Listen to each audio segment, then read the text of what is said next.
पूर्णस्य पूर्णमादाय पूर्णमेवावशिष्यते।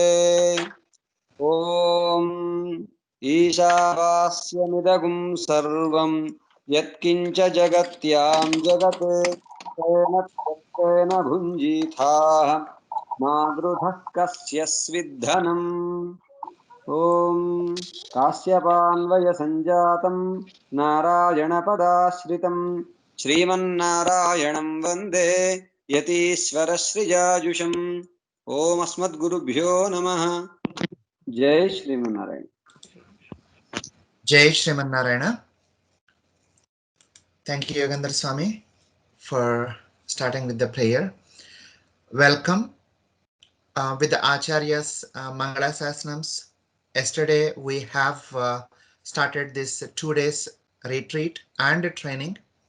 Yesterday, we were blessed to hear our leaders' experiences and also got a chance to learn about our Pedajayar Swami and what was happening in the year 2020. Today, without any further delay, we would like to start the training. And those who could not come yesterday, just wanted to give you a heads up on the content of this training. So we have been teaching, many of us in this meeting today has been volunteering for Prajna, and teaching the content was given to us. But how many of us are practicing? So the whole intent behind this is to prepare all the Prajna volunteers. The rich content was given to us, how we can put into the practice so that we can learn and then gain the experiences so that we can effectively deliver the program, the Prajna. Without any further delay, I would like to request Vishwaji, please please start the training.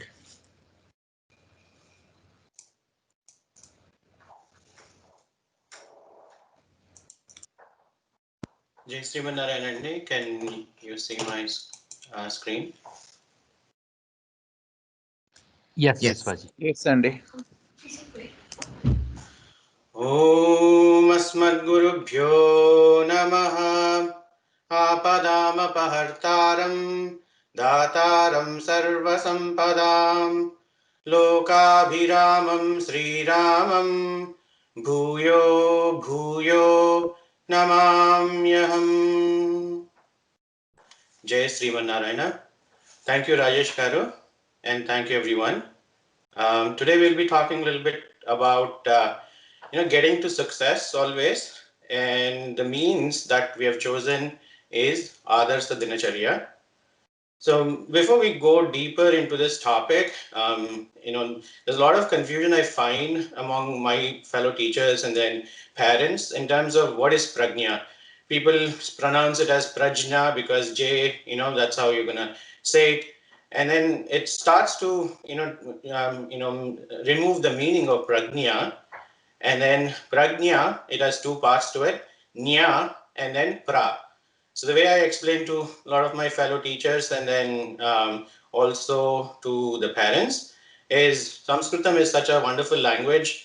Two, letters or, alphabets, Gna, which puts obstacles, and Nya, which actually removes obstacles. And then when we, do that, when we have good knowledge, and then that becomes Prajna. And this good knowledge leads to, so as Swamiji says, right knowledge leads to righteous actions. And then this good knowledge, and we starts to give us some ability to translate it into action. And then action will always be good because the knowledge, the source is good. So we all, are fortunate to be able to, focus on Prajna and imbibe the essence of Prajna into our daily lives. And so a lot of us are in different parts of this journey of this daily life.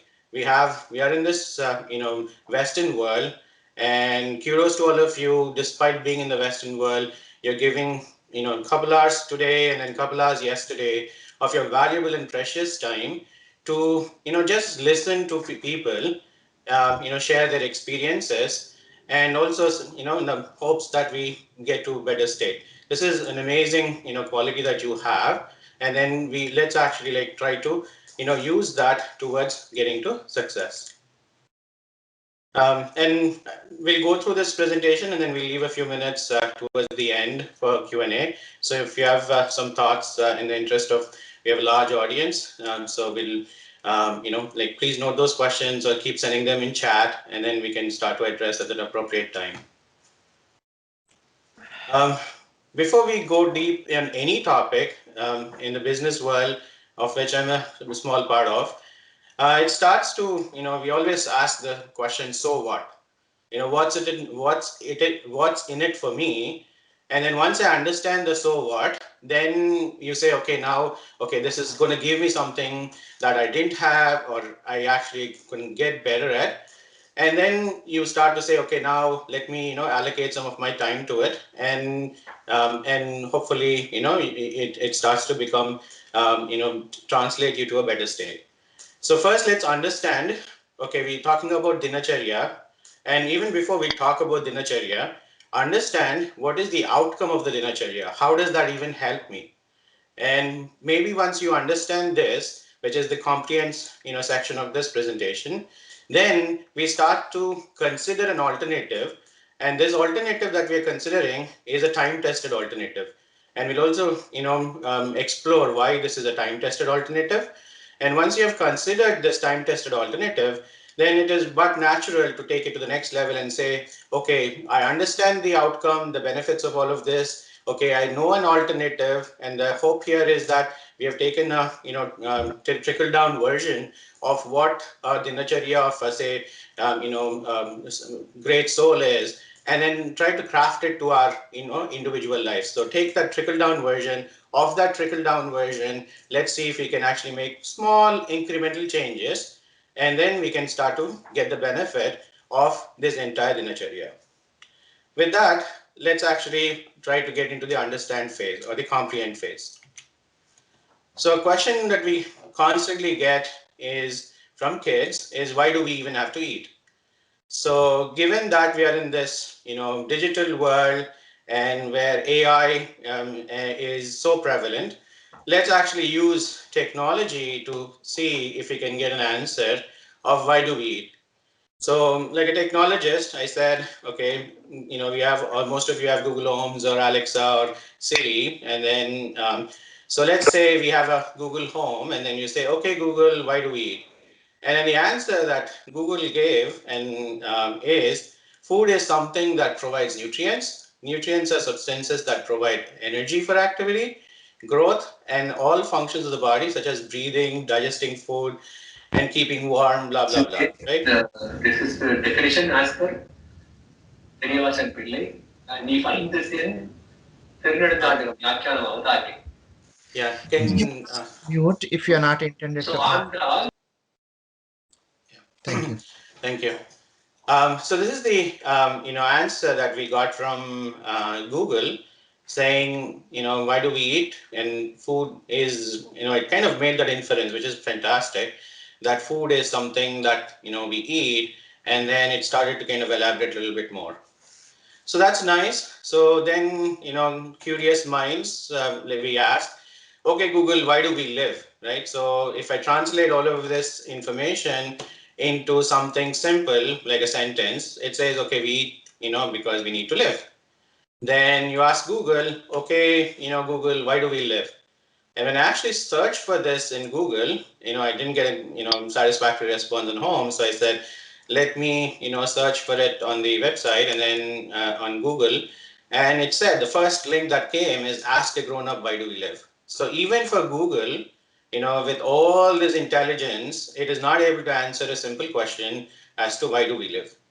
So this is something very important that we all need to ask ourselves in terms of why do we even need to live.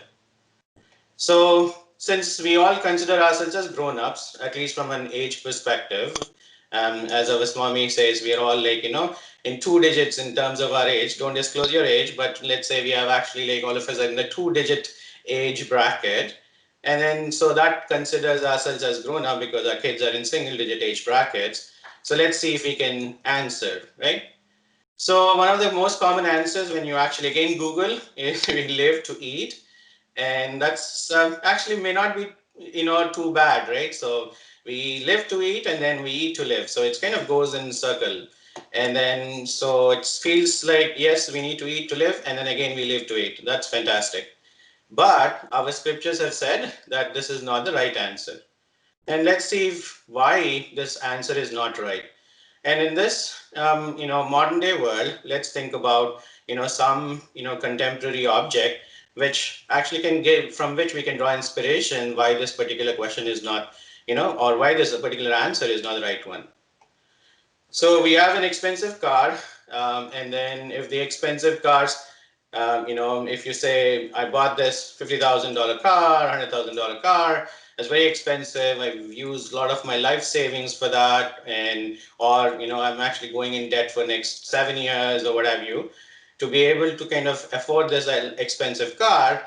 And you ask the same thing, why do you actually like buy this car? And then if somebody says the answer, hey, I'm to so that I can actually like fuel it, or in this case charge it, and that sounds like a little bit like this guy doesn't know what to do with the expensive car.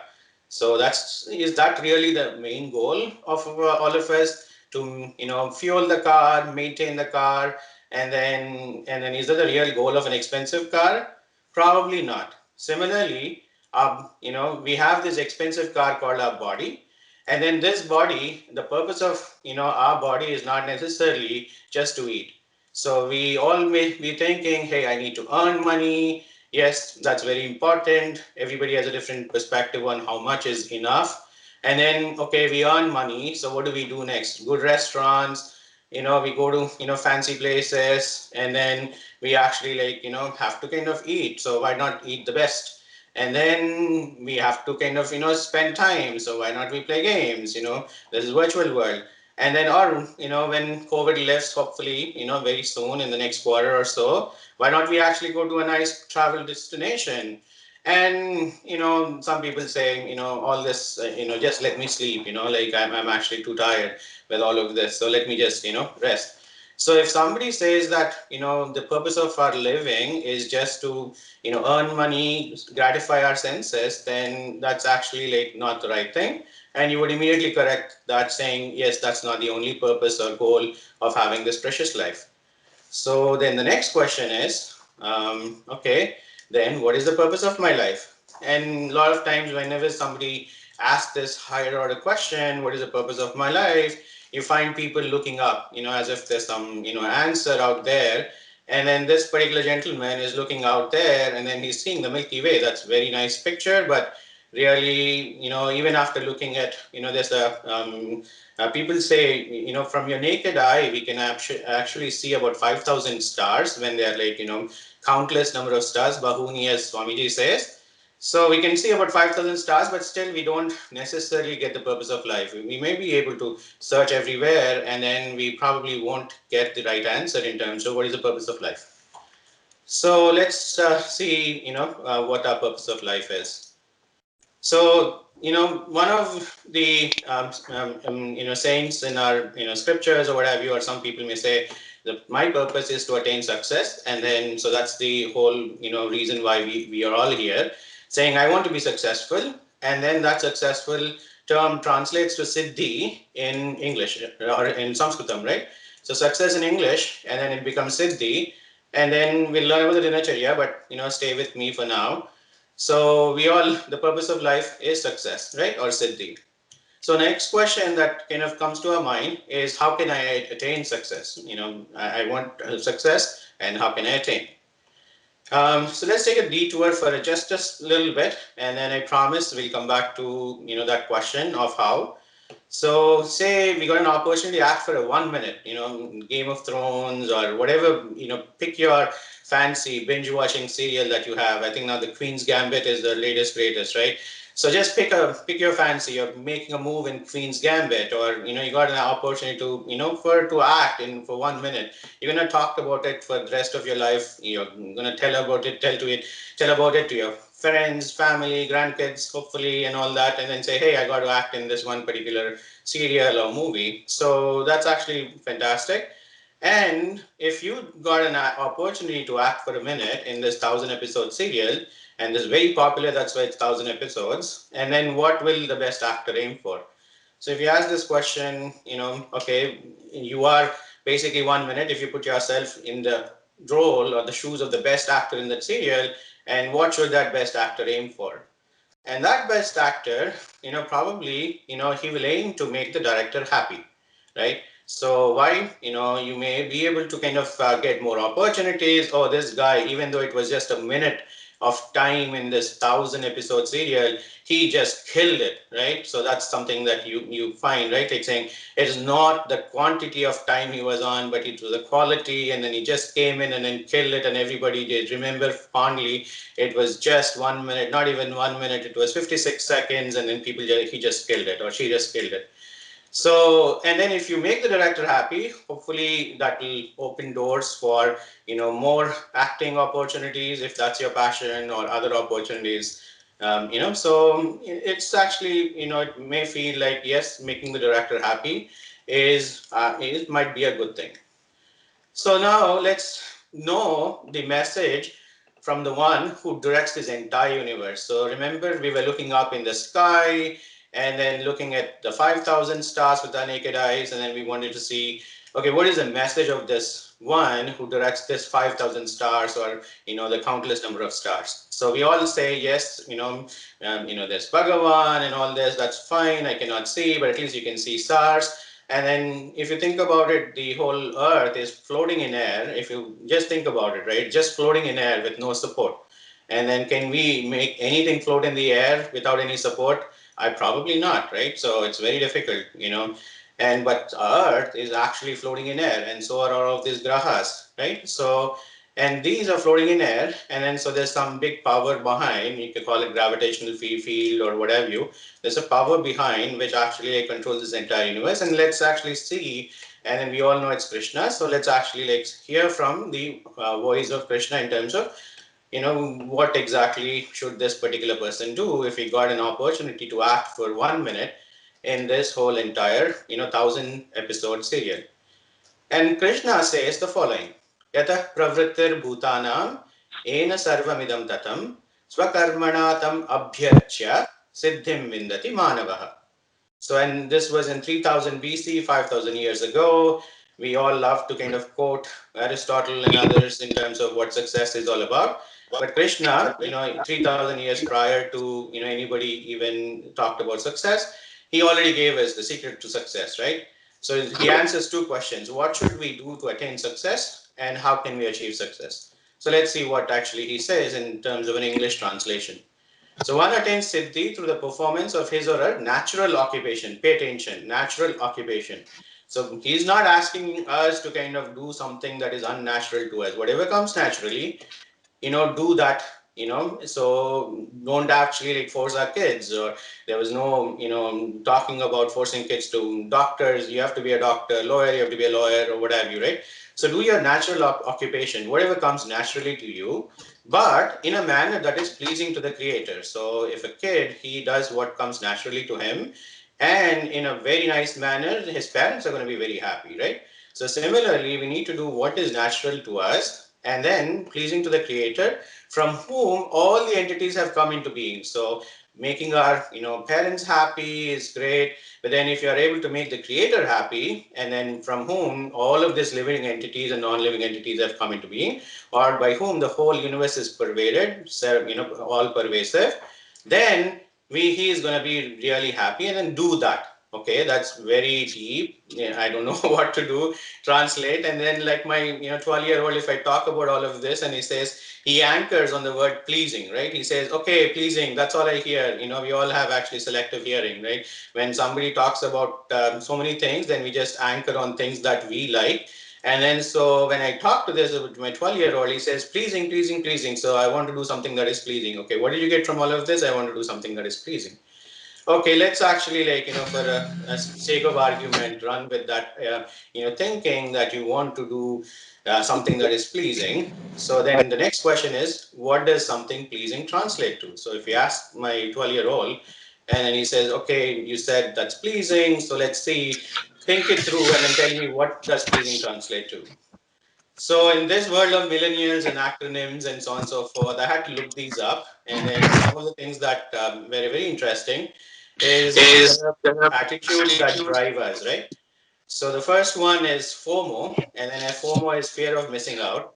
So think of it this way: a few years back, we all saw Bahubali. Hopefully, everybody watched it. And then when it just got released, then my friends and WhatsApp messages and all of them, they were like saying, "Oh, you didn't watch Bahubali? Then you basically like your life is waste, right?" So we used to get that kind of. And after a lot of prodding, then we said, "Okay, what is this even Bahubali? Who is this person and all that, and then is this real or fictitious?" And then we went out to watch that movie. So one of the drivers that pleases us, right, is FOMO, or fear of missing out. So if I don't watch it, or if I don't eat this, then it basically like I'm not happy, so I need to do something because others are doing. I have a fear of missing out. And then some people like are foodies, they just anchor over index on food, saying I have to try everything that there is, all cuisines, whether it is relevant or not, whether it's required or not. No, I have to do this because I am missing out. So the next camp of people are YOLO, meaning you only live once, right? So yes, we only live once from our perspective. Krishna says, no, how many births do you have? Bahuni. But let's, for the sake of argument, say you only live once. And what do you do when you only live once? And then life has become so much fun. You have to make every single day fun, go to concerts, a lot of activities, this and that. And then this again drives our behavior, right? We say, okay, we live once, so let's make the best use of it. And then there's other camp which says JOMO, or joy of missing out. Hey, just don't bother me. I just want to turn on like Netflix and Prime or what have you, and then I'm just having so much joy in missing all this action out, and then so I just want to take my life easy, right? So all of these are actually, it may we painted this in a perspective of, little bit, hey, this is less than what I am, but it actually is true, right? Depending upon our life stage and lifestyle, and then parts of the day, we may want to kind of, be in any one of these, buckets. And it's not actually a bad thing, right? But if you take one step back and then see what these are all sense gratification. So we are trying to kind of gratify our senses, the bahya indriyas, right?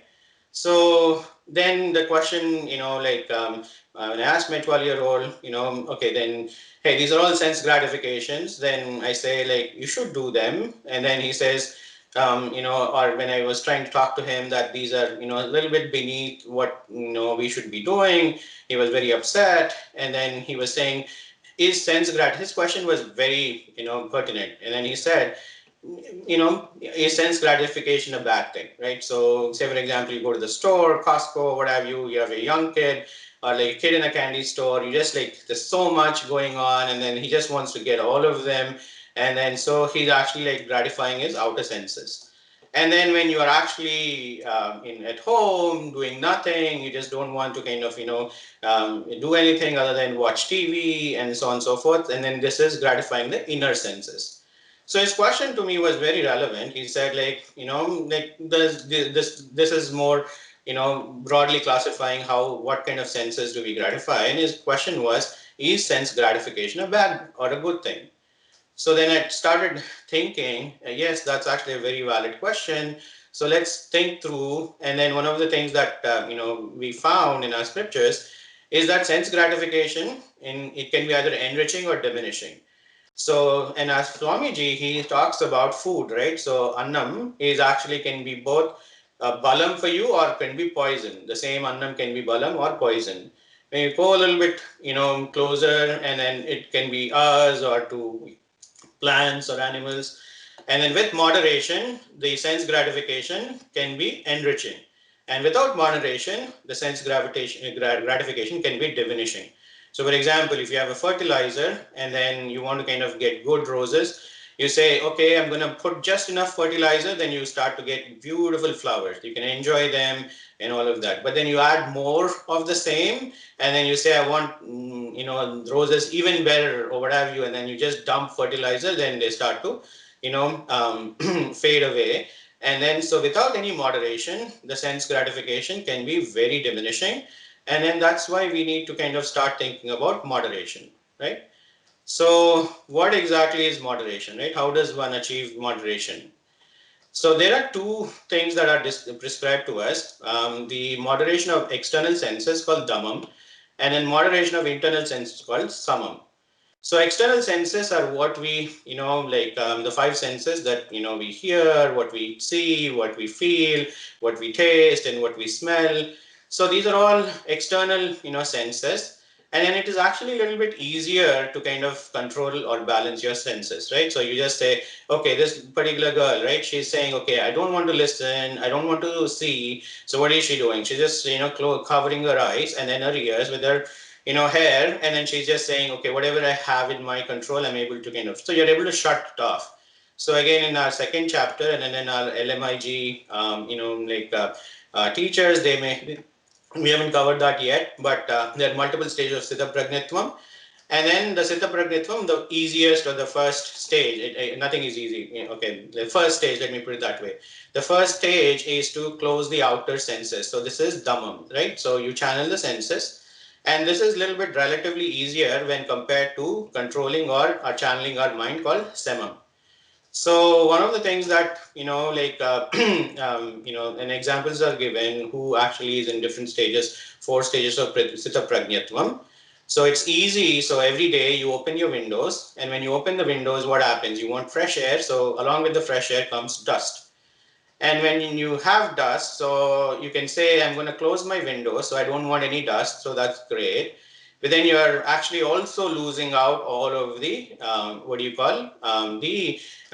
fresh air as well. So if you just close all of your windows and then you're just there and then you feel suffocated, right?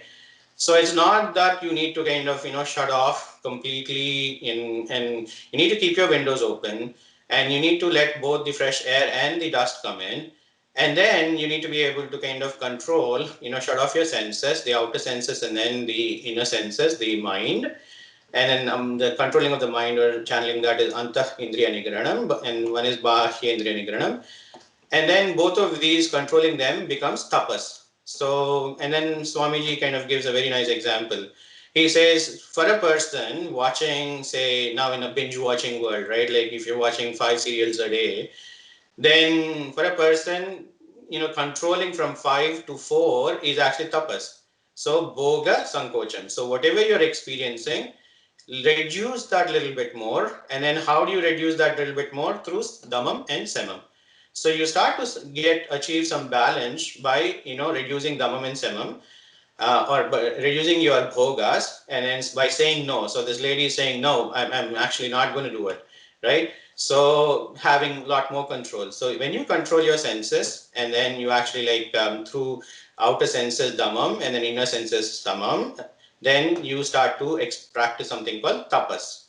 And then when you're actually in this and keep doing this over and over and over again, then what happens is eventually you don't necessarily have to worry about, dhammam and samam, and then you are able to automatically control and then keep your windows always open. So that may be a very good state where you are experiencing all of the things that they going on in this world. The outer and inner senses are, have access to say all the things that you can eat or all the things that you can think of, but then you are able to say no, then it starts to become tapas, right? So that is one way you can actually achieve this moderation of senses. So when I tell this to my 12-year-old, he says, that's interesting. So what you're saying is, my younger son, he likes Grizzy and the bear, lemmings. I don't know how many of you have young kids, 6-year-olds. And then he just can watch that all day long, same thing again and again and again and never get tired, right? So for him, reducing number of episodes is actually a good thing. And then, so he was my older. Two weddings laga. Yeah. Can you mute if you're not? So, and then he says, let me actually, so what you're saying, Dad, is that I should actually, my younger brother, his younger brother, Madhav, he has to kind of, stop watching as many Grizzlies. Then I said, yeah, that is actually, that's what he needs to do. And then the immediate question is, we are in this virtual world. What else do we have? We can't actually go and then play with our friends. We have so many friends in our neighborhood, so many in their age group, but you can't just play with them. We're all in this virtual world. After a while, everything starts to get boring. And then now, does it even apply in this current virtual world, right? So let us see. Let's take a small detour, and then this detour is going to, hopefully help you a little bit in terms of understanding what we can do and how.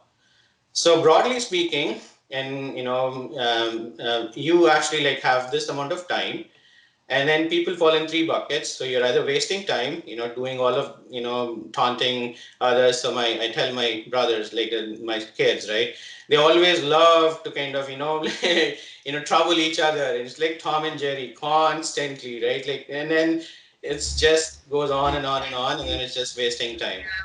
And then some others may want to kind of, use that time in passing, just you want to kind of kill time. So I have this time, so let me kill time, and then let me, play some games or what have you. And then I just need to pass my time, right? What else can I do? Okay, when there's school, I'll think about it. Or there could be other camp where you are saving time, right? So hopefully, you're all here, and then you don't feel like this is a waste of time, and you're just not killing time, but then you're saving time, and then let's see that how you guys can and we all can save time. So there's a small story here. So there's this, a rich person, and then he spent a lot, very sincere, very dedicated, and then he spent a lot of his, time in earning money. So he became so wealthy that he is actually having, he didn't have time for anything, right? So, and some person, he comes and then he's very well dressed, and then he comes and then knocks at his door, and then the rich person says, wow, somebody oh, some wealthy person must have come. So let me invite him into my house. And he says, okay, please come in. And then this person is shocked. He says, and he tells him, dude, nobody actually, invites me. I come by myself. I need no invitation. And by the way, I'm the angel of death. And then I'm come here to take you with me.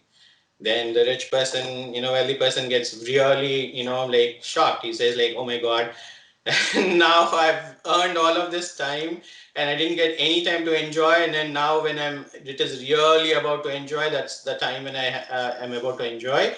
And you just came. So can I get some more time? Can you come back after a year? Then the angel of death says, no. Then he says 6 months, and he says, no, I'm sorry. He says 1 month, he says again, I'm sorry. Then he says, one day, I'll just enjoy life. You only will live once, and I'm going to make my life so much fun that this one day is going to be the most meaningful of my life. He says, I'm sorry. Then he says 1 hour. Then again he says, I'm sorry. Until now he was bargaining on time, and then he thought, okay, maybe if I can give my wealth, then how it goes in India, take some money, and then why don't you, you don't have to break the rules, and then you just say you got stuck in traffic or what have you, take half of my wealth. And then he says, I'm sorry. And then he says, I'll give you all my wealth for some time. And then he says again, I'm very sorry. Then he says, 1 minute, please. Then again he says, I'm sorry. And then he says, 10 seconds. Then the angel of death says, now you're pleading so much. So let me see, and then he thinks, so let me see what he does. Okay, 10 seconds is not going to make or break. So let me give, 10 seconds to him. And he says, quickly takes a paper, and then he writes a message for everybody like us. He says, don't waste time. You cannot get back even 1 minute of your life. So that's actually the value of time, right? So again, connecting back to our 1 minute. So you have a 1 minute to act in 1,000 episode serial. So incidentally, our 1 minute in that particular context translates to 100 years on this, earth. And then each one of us have 100 years. And by the way, the 100 years definition, according to Swamiji, changes. And then Abhimanyu's 100 years where he was 13 or teenager, so 13. Whereas, Krishna's 100 years were much longer, and Arjuna's 100 years were much longer. By the time Mahabharata war started, apparently he was 90 years old. So the 100 years time frame changes for every individual. but we got this 100 years, and then we need to use that time really well. So hopefully, we are kind of giving you a little bit context into, you spend this time with us, and then let's actually make sure we use this time really well into enriching our lives even more. So of the 100 years, I don't know how many years we have kind of, spent. Now, at least now, let's actually like start to change up, ways so that we can enrich our lives even more. And then how do we do that? Again, goes back to, it is not all about senses and gratifying senses, but it is moderation of all of them. So we need to be able to kind of use this time wisely to be able to moderate. So the next question that comes up is, given this lesson, so when I told this story to my 12-year-old Dhruv, he says, okay, now, okay, given this lesson, now what have you learned, right? So it's always good, like a teacher, right? Like you say, hey, I've talked about something, what is the lesson? What's the moral of the story? And then let's see how, you're going to actually spend this next time in something useful. Then well, he says, let me think through what exactly is going on. And then my answer to him was, hey, buddy, it's the great difficulty that we got this body. So we should use this wisely, right? So in few months back, Swamiji talked about Panchagni Vidya. He talks about pearls of Bhagavatam, and then how difficult it is to get this human body. And then we all think this body is me, but it is not. And then in Swamiji talks about, that we are different from the body. The body is something that is given to us. So this opportunity that the director gave us, the 1 minute, is given to us. So we didn't go and seek, or we may have gone and sought, but regardless of how we did that, we got this 1 minute to act, or this 100 years in this body to kind of, live, and then it is given to us. So we never actually put an application that we need to be born to this X, Y, and Z parents. We just so happen, right? So I am not the body, and then the body is mine. So that is something given to me. So I need to use it wisely. So then he started scratching his head and said, "Oh, that's interesting, right? So what does that wisely, translate to?" And then we'll get to that. And I said, by the way, this is actually just the start. Don't just stop with your body, and then you may want to kind of take it a little bit further. Then he said, how do I take it a little bit further? So the way you take it a little bit further is that, okay, I've got a body, and then my body is because of my parents. So my parents, and then because without them, I cannot get my body. And my parents are part of something. They got their bodies because of their parents, and then the community. They got married because now you all, look at whenever you're looking for getting married, you have to kind of look for your social network and then say, hey, do you have, somebody's eligible, bachelor, bachelorette, and then try to kind of find, somebody suitable. So this family is actually like part of a bigger, integral part of a society. And the society, we all actually live in this nature, and then we need to live in harmony. And then the society is bigger part of this nature. And then the nature is again controlled by Krishna, right? So how does this all tie together? So I need to use my time wisely. I just got 1 minute or 100 years on this. Then I actually start to think about this larger context. Oi, The larger context is basically, yeah. Can you put on mute? So I'm actually like this body. I'm not this body. I'm in the body. Body is given to me, and then you start to kind of open your aperture into a longer perspective, where I'm actually like one of this entire universe, right? So it is very easy for me to kind of focus on myself, and then my needs. Everything is about me, right? Sense gratification is about me, but slowly you start to kind of expand your aperture to kind of think beyond ourselves, right? So to our, the family, the society and nature, we're all in this pandemic thanks to, we forgot about this nature completely, right? And then we said, okay, we're going to encroach in the natural habitats of the bats. And then that's, again, nothing is proven, but this is the, current hypothesis, and which actually was the case for SARS, right? So, and then assuming it's the same here, so now we actually encroached on the natural habitat of bats, and then these bats which actually carry all of these viruses, they are the ones who spread, this virus. And then think about it, we can't even see, right? So, and Swamiji says, we don't know if it is living or dead. And then this virus, think about it, it's actually like, put us all, the whole entire planet in a lockdown mode. And then think about if that's such a small, it's, at the levels of nanometers, as a matter of fact, the size of the virus, right? And that virus is actually like nanometers, and then, we are at least a couple meters long, or, meter and a half, or what have you. And then, so think about the size of the virus, it is controlling us and this full entire planet. And then cannot a person like God, who is even smaller than the virus, control this whole entire universe? He can. So we start to need to think about, expanding our aperture from myself to, and go all the way to God, right? So look at the artist, don't look at the art. Which art is us, the body, but the artist is God, right? So we need to start thinking about a little bit more, in this kind of dimension. So then the next question he said was, all this looks very nice, interesting, but we all are actually like always looking for examples, right? And then we say, to do something we need an example, to don't do something also we need an example. So then his question was, can you give me examples of who actually like imbibed all of this and then I was dubbing this framework a time safe framework, and then we'll discuss in a little bit why. So if you have this time, and then you actually have a goal, which is to become successful, and you actually have this perspective, then what you do is you start to kind of change your perspective to kind of live this, life more fully, save time, right? If you use your time wisely, you live, better, right?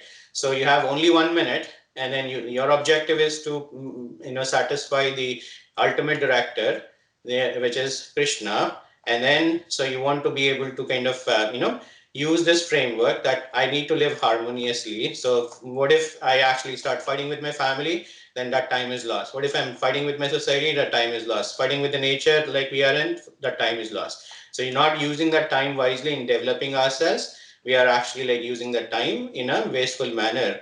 And then also not acting, which is when you see something wrong and then you need to actually like point that out. Also not acting is actually a bad thing. So we need to kind of do both, right? We need to kind of, act when we see something bad, and then when there is something that is, good, then we need to applaud and then or encourage, and we need to kind of, by doing that, we can use this time a little bit more wisely. So let's call this time safe framework, and then let's see who is able to kind of think beyond themselves, that they are not the body, and then they are able to consider all of these dimensions, and then what was the outcome of doing so. So then we can go back into our scriptures, Ramayanam, or we can go back into the Kali Yugam. So this one was like 3 Chaturyugams previously, 24th Chaturyuga, and then we are in the 27th Chaturyuga, and then 1000 AD, we start to see, okay, there is this person, Ramanuja, whom we follow, our Sampradayam. And then if you have any doubts in terms of, hey, that particular person, again, it was 1000 years ago, how do I actually like start to think about and use that person as a contemporary to be able to follow? Then a few of us have the fortune of interacting with Pedajir Swamiji, and then as we learned yesterday, so you can draw inspiration from Pedajir Swamiji. Those memories, like in Acharya Garu's mind, still very vivid, right, in terms of what changed and what was the transformative nature that actually like came about in his journey. And then, so, or we can even go back to our own Acharya, current Acharya, and then how he actually like uses his time wisely, where he does not think about himself, he thinks beyond himself. And then his kutumbam, sometimes people ask, hey, I cannot do this because he's a sannyasi, and I'm actually like, my parivaram is just this, my happy family, we too, ours too. And then you start to think a little bit further. He says, oh yeah, that's true, I'm just one, I have not married, but I still have 5000 kids whom I'm supporting every day. Like apparently there are at least 5000 acharyas, and then people who are in the ashramam, in just one ashramam, who actually feeds every day. And then he doesn't like a parent, like, so he's the one who is actually like supporting all of them. And then, so his parivaram, if you think about it, we 2 hours too are such a small parivaram, but his parivaram is so big, 5,000 at least, right?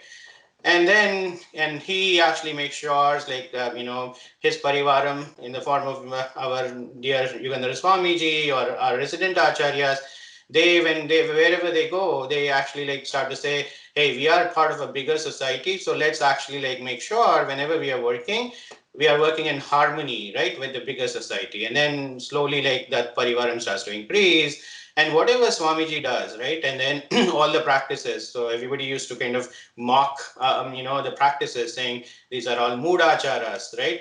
And then you say, hey, as soon as you come back from outside, you need to wash your hands, wash your feet, wash your mouth, and then you need to kind of take a shower, right? So what do we do whenever we do puja? We actually do the same thing. First you do argyam, wash your feet, hands, padyam, wash your feet, and then achamaniyam, wash your mouth, and then snanam. So that's what we are actually following right now. Thanks to Corona, we are actually coming back to our roots. So he does that wherever he goes, muddy. So you don't touch, you don't hug, you don't embrace. You just actually maintain a good social distance, right?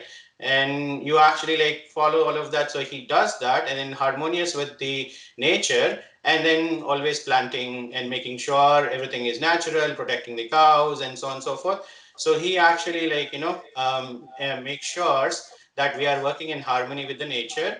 And then, of course, all of this is being powered by God. So he also, talks about God. But if you think about his life, he's actually like, he's just himself, but he's beyond himself. He never thinks he's the body. He has a much bigger purpose. And then he's making pretty good use of his 1 minute or this 100 years on this planet, right? Through transforming so many of us. Then his parivaram, all of a sudden, from instead of like 2 kids, it became 5,000 kids, and then bigger family, and so on and so forth. So this is like really amazing. And then we don't even need to go all the way to Rama for inspiration. Yes, that is good if we go to Rama, but then you can actually have an inspiration in the current day, present day world in the form of Swamiji. So we basically like don't have to, it is up to us, like wherever we want to draw strength, we can. And Rama or his stories from Hanuman and so on and so forth, we can draw strength and inspiration. But let's, for the sake of argument, let's focus on just our Acharya, Chinnajiya Swamiji.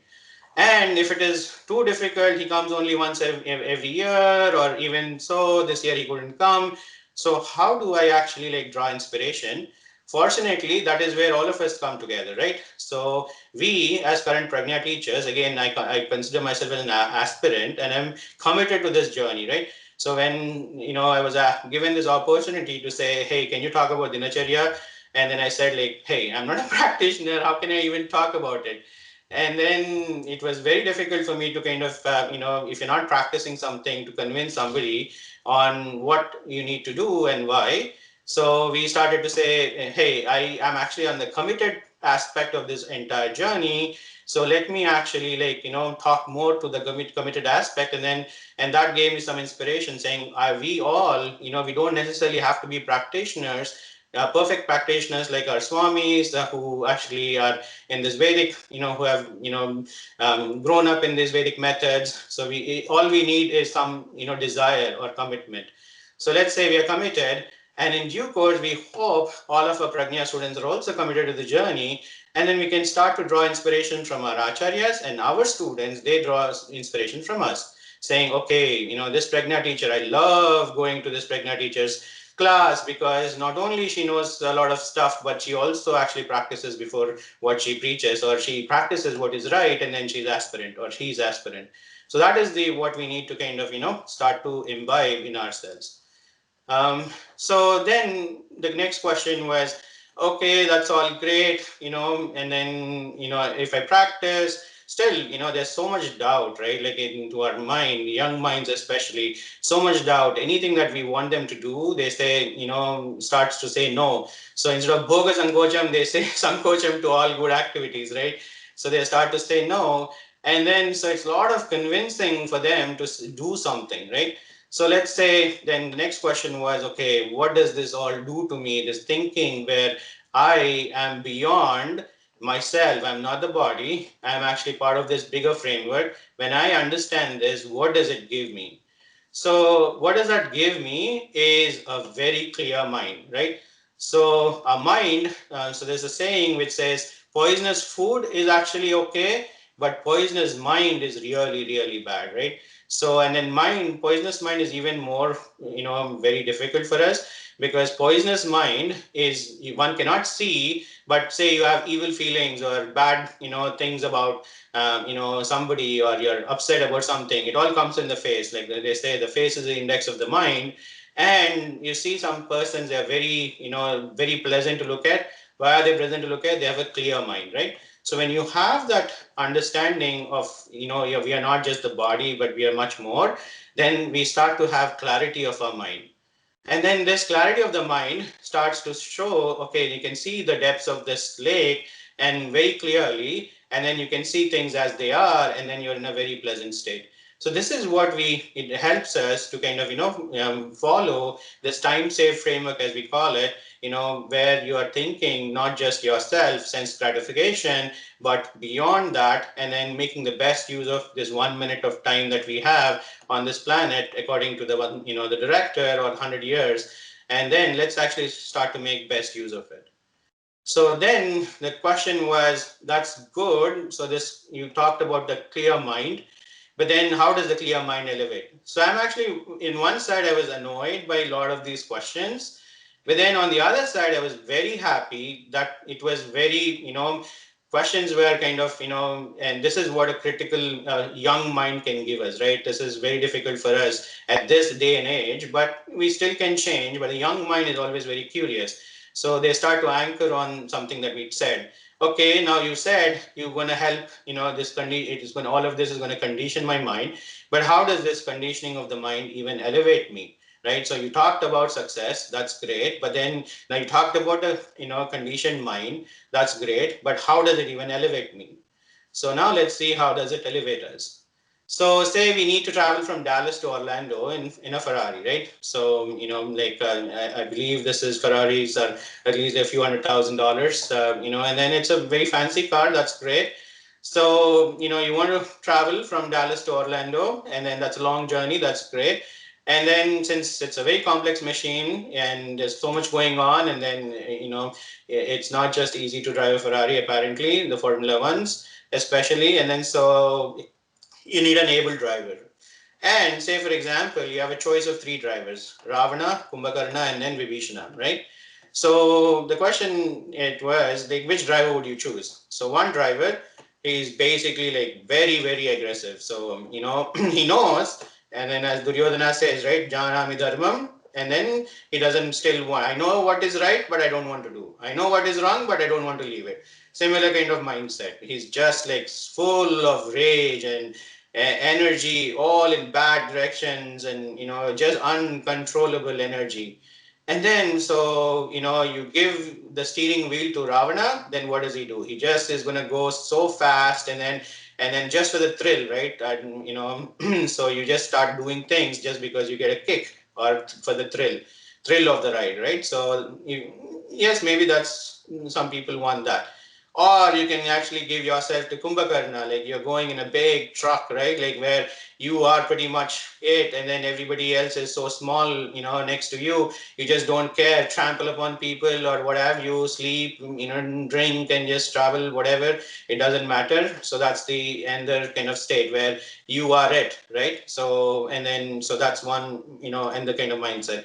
Or you could have a mindset of, or this driver called Vibhishana, who is basically like following the rules, and then everything is okay. The speed limit is 65, so I'm actually going to be a few miles less than 65 because I never know. I'm going to be in my lane. I'm going to actually be alert and then do things well. And so these are the 3 kind of drivers that we have. And then you are trying to travel from Dallas to Orlando in a Ferrari. And if the question is, whom would you choose, right? Whom would you choose to drive with? And then probably you all say, of course it's Vibhishana. Like, what are you kidding me? Like, how can I actually like just be in a car which is actually like, breaking all the rules? No, you have a cop, and then I don't care. I just keep going. And then, or you're just trampling upon everything. That's all bad. So I'm of course going to choose Vibhishana. And then why? The question is why? And then, so the answer there is, there are three qualities that our mind is associated with all the time. So Rajas, Tamas, and Sattva. So it is never the case, except for in Paramavadam where it is Suddha, Suddha, Sattva, it's never the case that we are not associated with any one of these qualities, right? So all three qualities are there in our body and in our mind. So depending upon the quality that is dominant, we are in a state of Rajas, Tamas, or Sattva, right? So the dominant quality starts to kind of define what state we are in. And as it turns out, Ravana is in the state of Rajas, and then Kumbhakarna is in the state of Tamas, and then Vibhishana is in the state of Sattva. So that's the beauty of all of our itihasas, right? Everything is a personification. So the names are very apt. Ravana, one who cries, and then one who makes others cry. Name given to him by Lord Shiva. He was originally Dashanana. And Kumbhakarna, just like what does he do? He just like all his only purpose in life is eating, right? Because when he was asking for a boon, he asked for Nidrasan as opposed to Indrasan, right? And then all that funny story there. But then you just like it's not like he wakes up for 6 months and then eats for 6 months. He wakes up maybe a day, half a day, just enough to kind of eat, and then he again goes back to sleep, right? So that's his only purpose is eating and sleeping, right? And then Vibhishana is actually like personification of Sattva Guna. Therefore, we want to basically drive with Vibhishana because he'll get us to our destination in a worry-free manner. So now think about this. So our mind actually our mind is our best friend, and then we need the help of our mind. Anything that you actually want to do, you need the mind.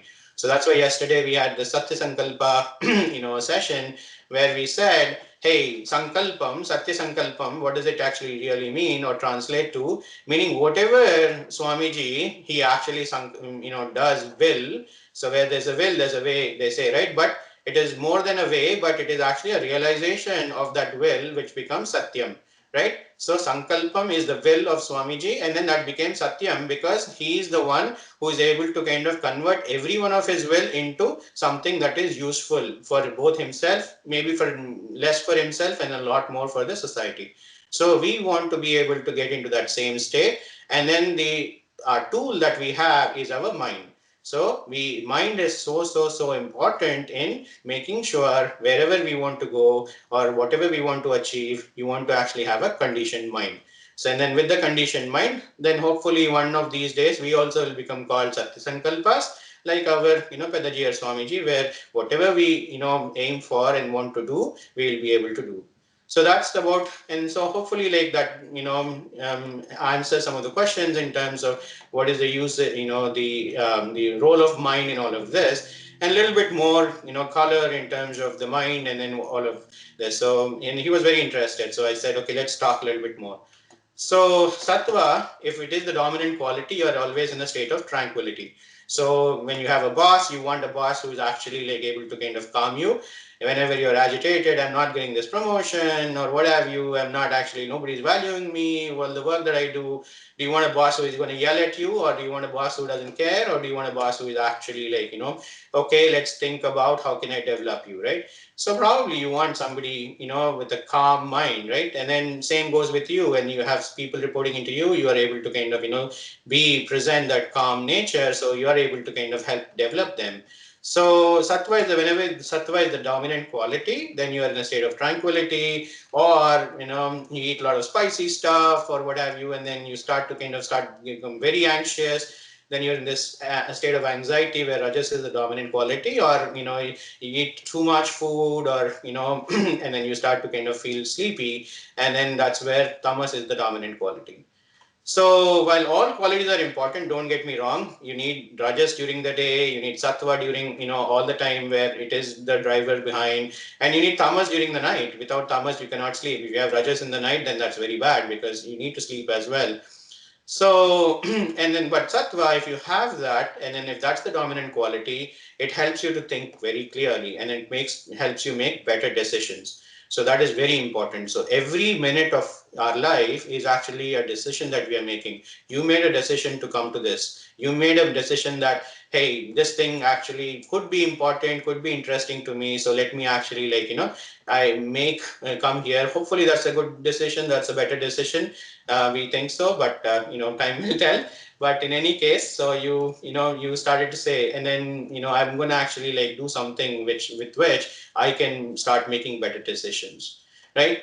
And then one of the things that is very interesting is the state of mind is very contagious. So if you actually have an agitated person next to you, all of a sudden, without you actually saying anything, you start getting agitated. So when somebody is actually talking to you and then the tone of their voice is actually a little bit accusing or arrogant or what have you, immediately you start to kind of react right then and there. So the state of mind is contagious. So if some person comes to you with accusatory tone, or especially with kids, right? So when the tone of the voice, it's the same name that you may call, but the tone of the voice you actually use is going to change how your kid is going to react with you, right? So the state of mind is very contagious. So, and the good news about a calm mind or a person with a calm mind, and it is that it starts to have ripple effects, right? So say you throw a stone in the into this pond, and then it starts to have ripple effects. And a calm mind, incidentally, it actually has the power to kind of subdue even the ones which are agitated. And then some examples here, right? So don't go into too much depth in terms of the examples themselves, but say you have MLK and then Mahatma Gandhi, who actually stood for non-violence. There was and then whenever I see the Gandhi movie, I feel teary-eyed, especially looking at one incident where before 1942, they actually India was not ready for a non-violent method of protest. And then after the police incident, and then after the salt satyagraha, that's when Gandhiji kind of says, okay, we are ready, right? In terms of, because we are actually able to kind of control ourselves, and through our controlling ourselves, control the entire population outside. And I'm going to actually be I am more powerful than you, because I basically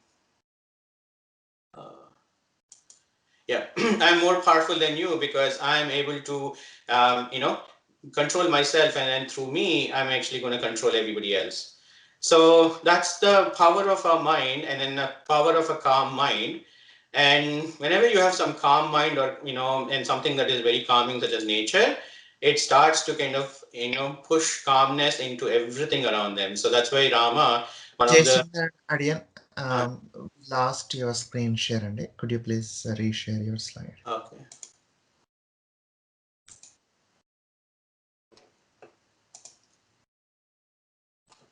వచ్చిందండి?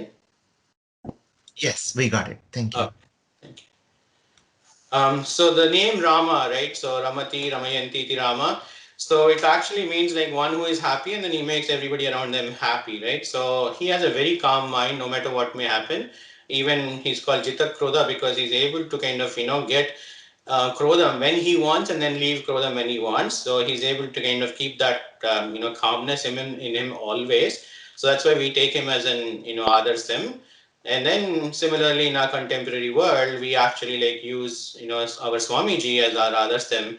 And then so all of them, they have such a calm mind. So even when you are very agitated, you go down to near to Swamiji without you saying a word, and then without he saying a word, all of a sudden you actually start, your calmness actually goes tenfold, and then you feel like the agitations have actually gone away, right? So that is actually very interesting.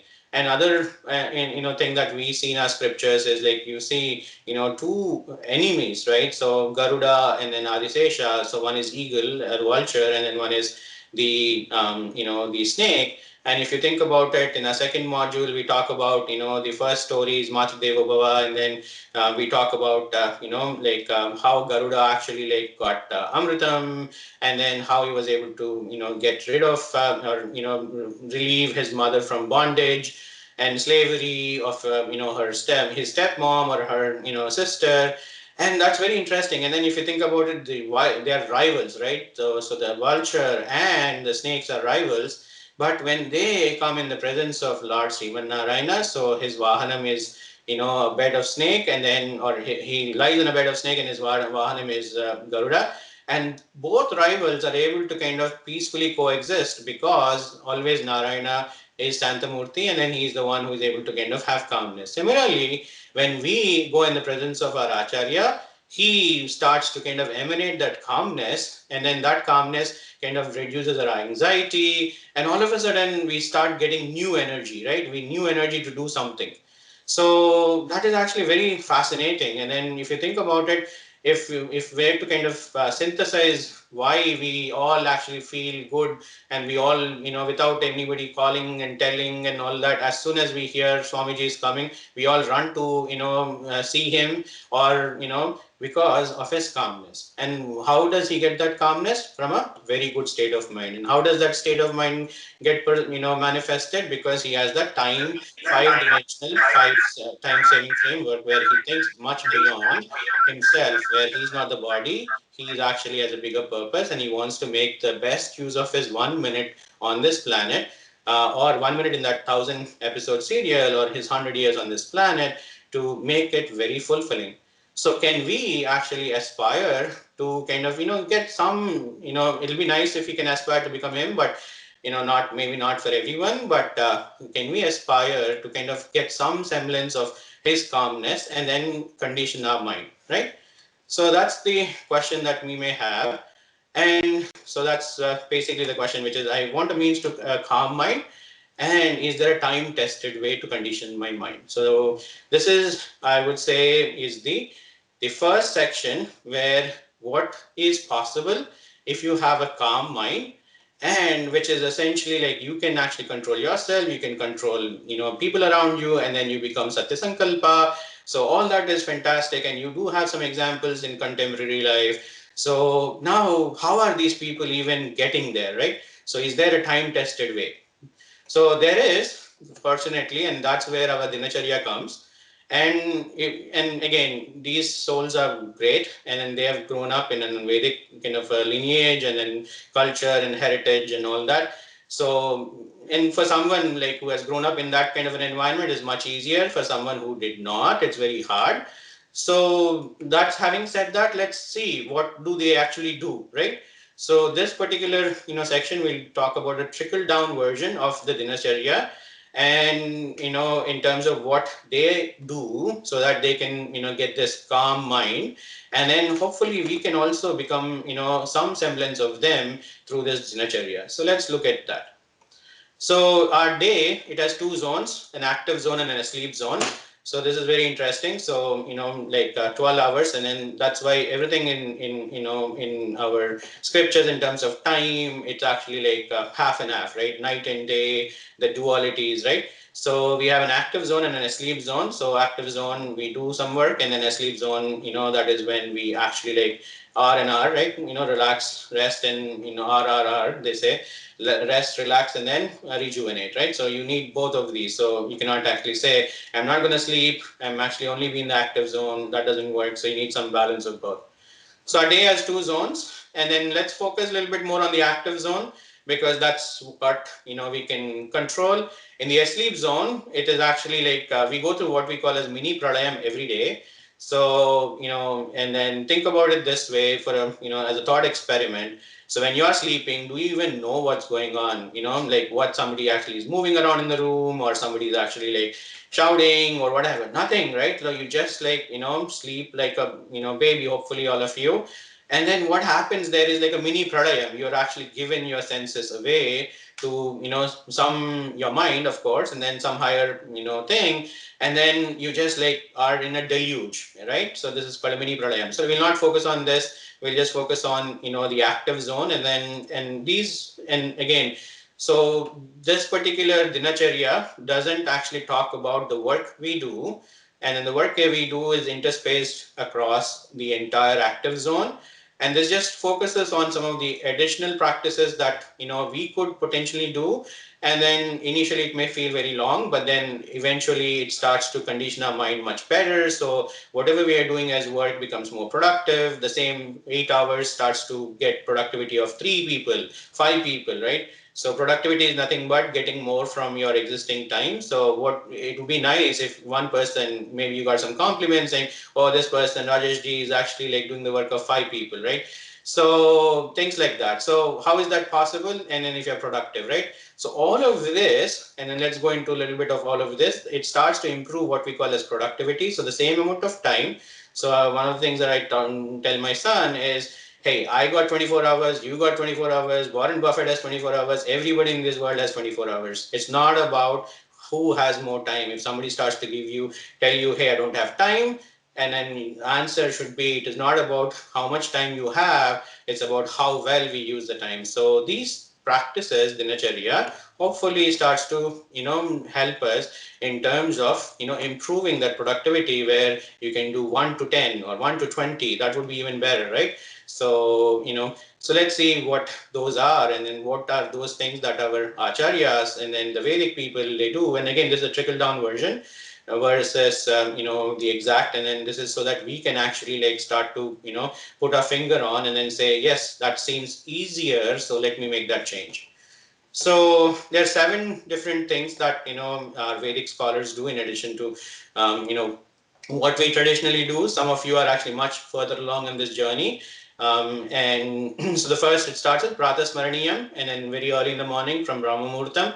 Then Sandhya Vandanam, there's an yoga part. We again, I'm going to only touch on the most important ones. So there's a Sandhya Vandanam, and then there's Bhagavad Aradhanam. Then there's Purva Dinacharya, you do that before eating lunch. Then Vishnu Sahasranamam, so we've seen the Avadhanam, and we've seen the power of the mind and the recall abilities. So Vishnu Sahasranam Avadhanams.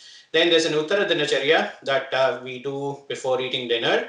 And then finally Narayana Ashtakam. So every one of these actually like has a lot of significance, and it can start to improve what we call as productivity. And then with that productivity and conditioning of the mind, better, doing things better, and then that becomes a habit, and eventually success becomes, it starts becoming like Satya Sankalpa. So let's go into a little bit into each one of these aspects.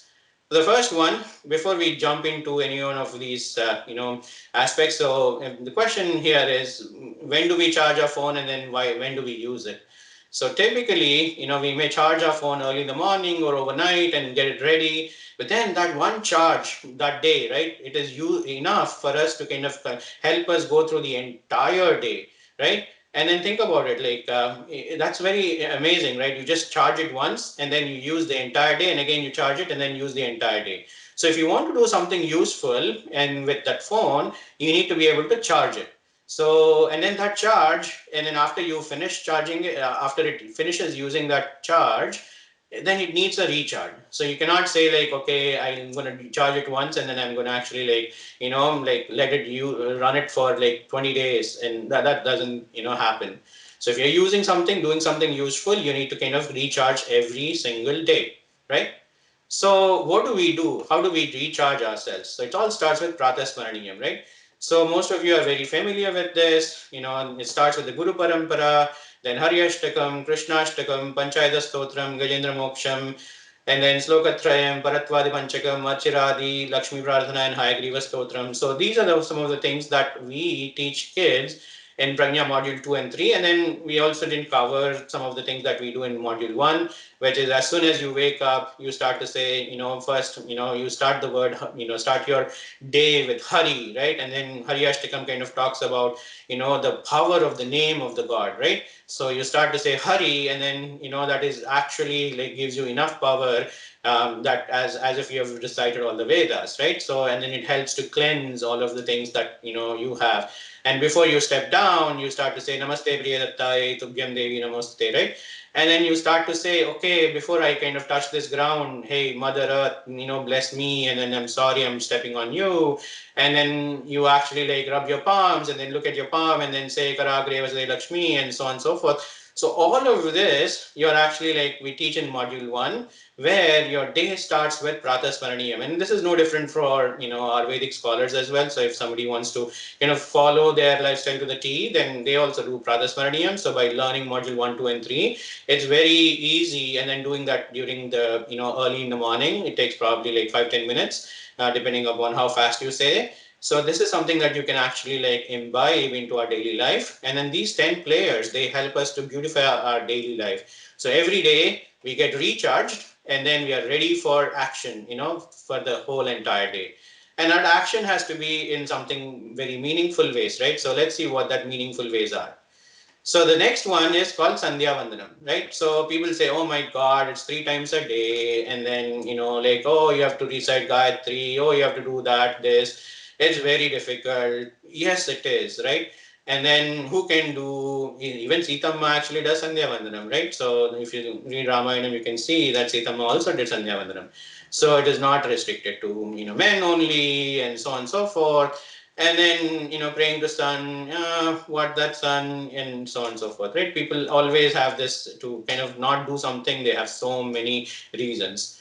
So let's think about some of the reasons why we need to do Sandhya Vandanam, right? So if you think about the sun, the entire solar system, my younger son, he loves to read about planets and all of that. So one of the things that was very interesting is, say, our Earth is in the right distance from sun, where the temperatures are not too extreme, right? So you don't see like negative, 300 degree Fahrenheit or what have you. Apparently, if you go farther away in Neptune or what have you, and where the sun doesn't reach there, then it's actually like in the nighttime, it's negative 350 or something.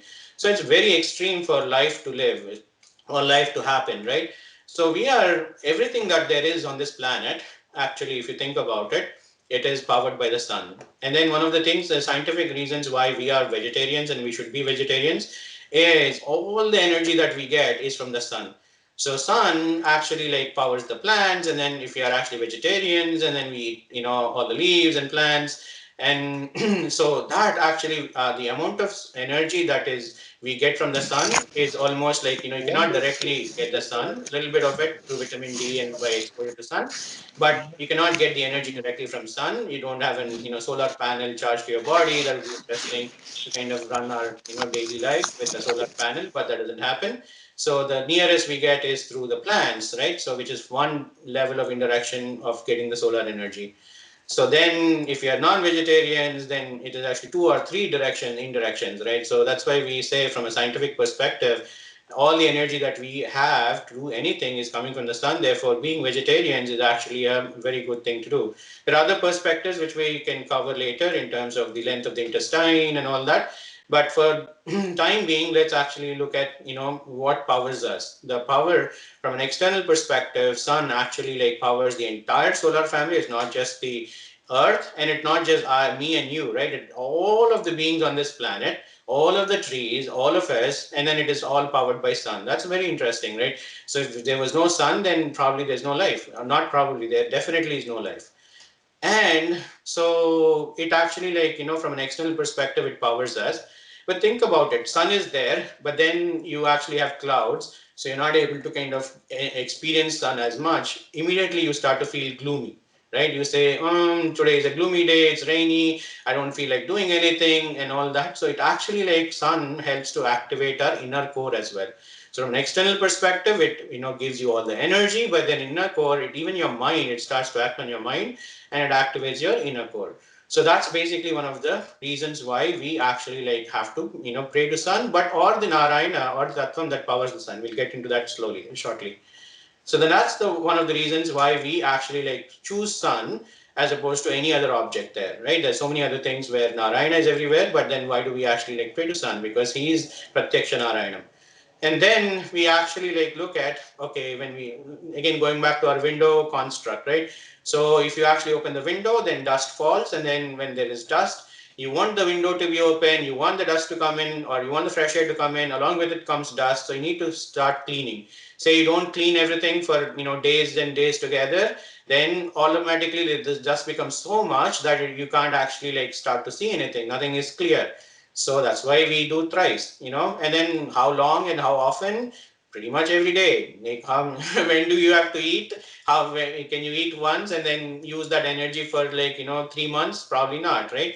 So you pretty much every day you need to kind of let that dust, fresh air come in, let that dust come in, clean the dust, and then that's why you do it thrice.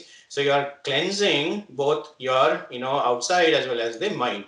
So the mental dust. So a lot of this, everything is experienced to the mind. So the mind, the dust on the mind needs to get cleared. So that's why we actually like do this 3 times a day.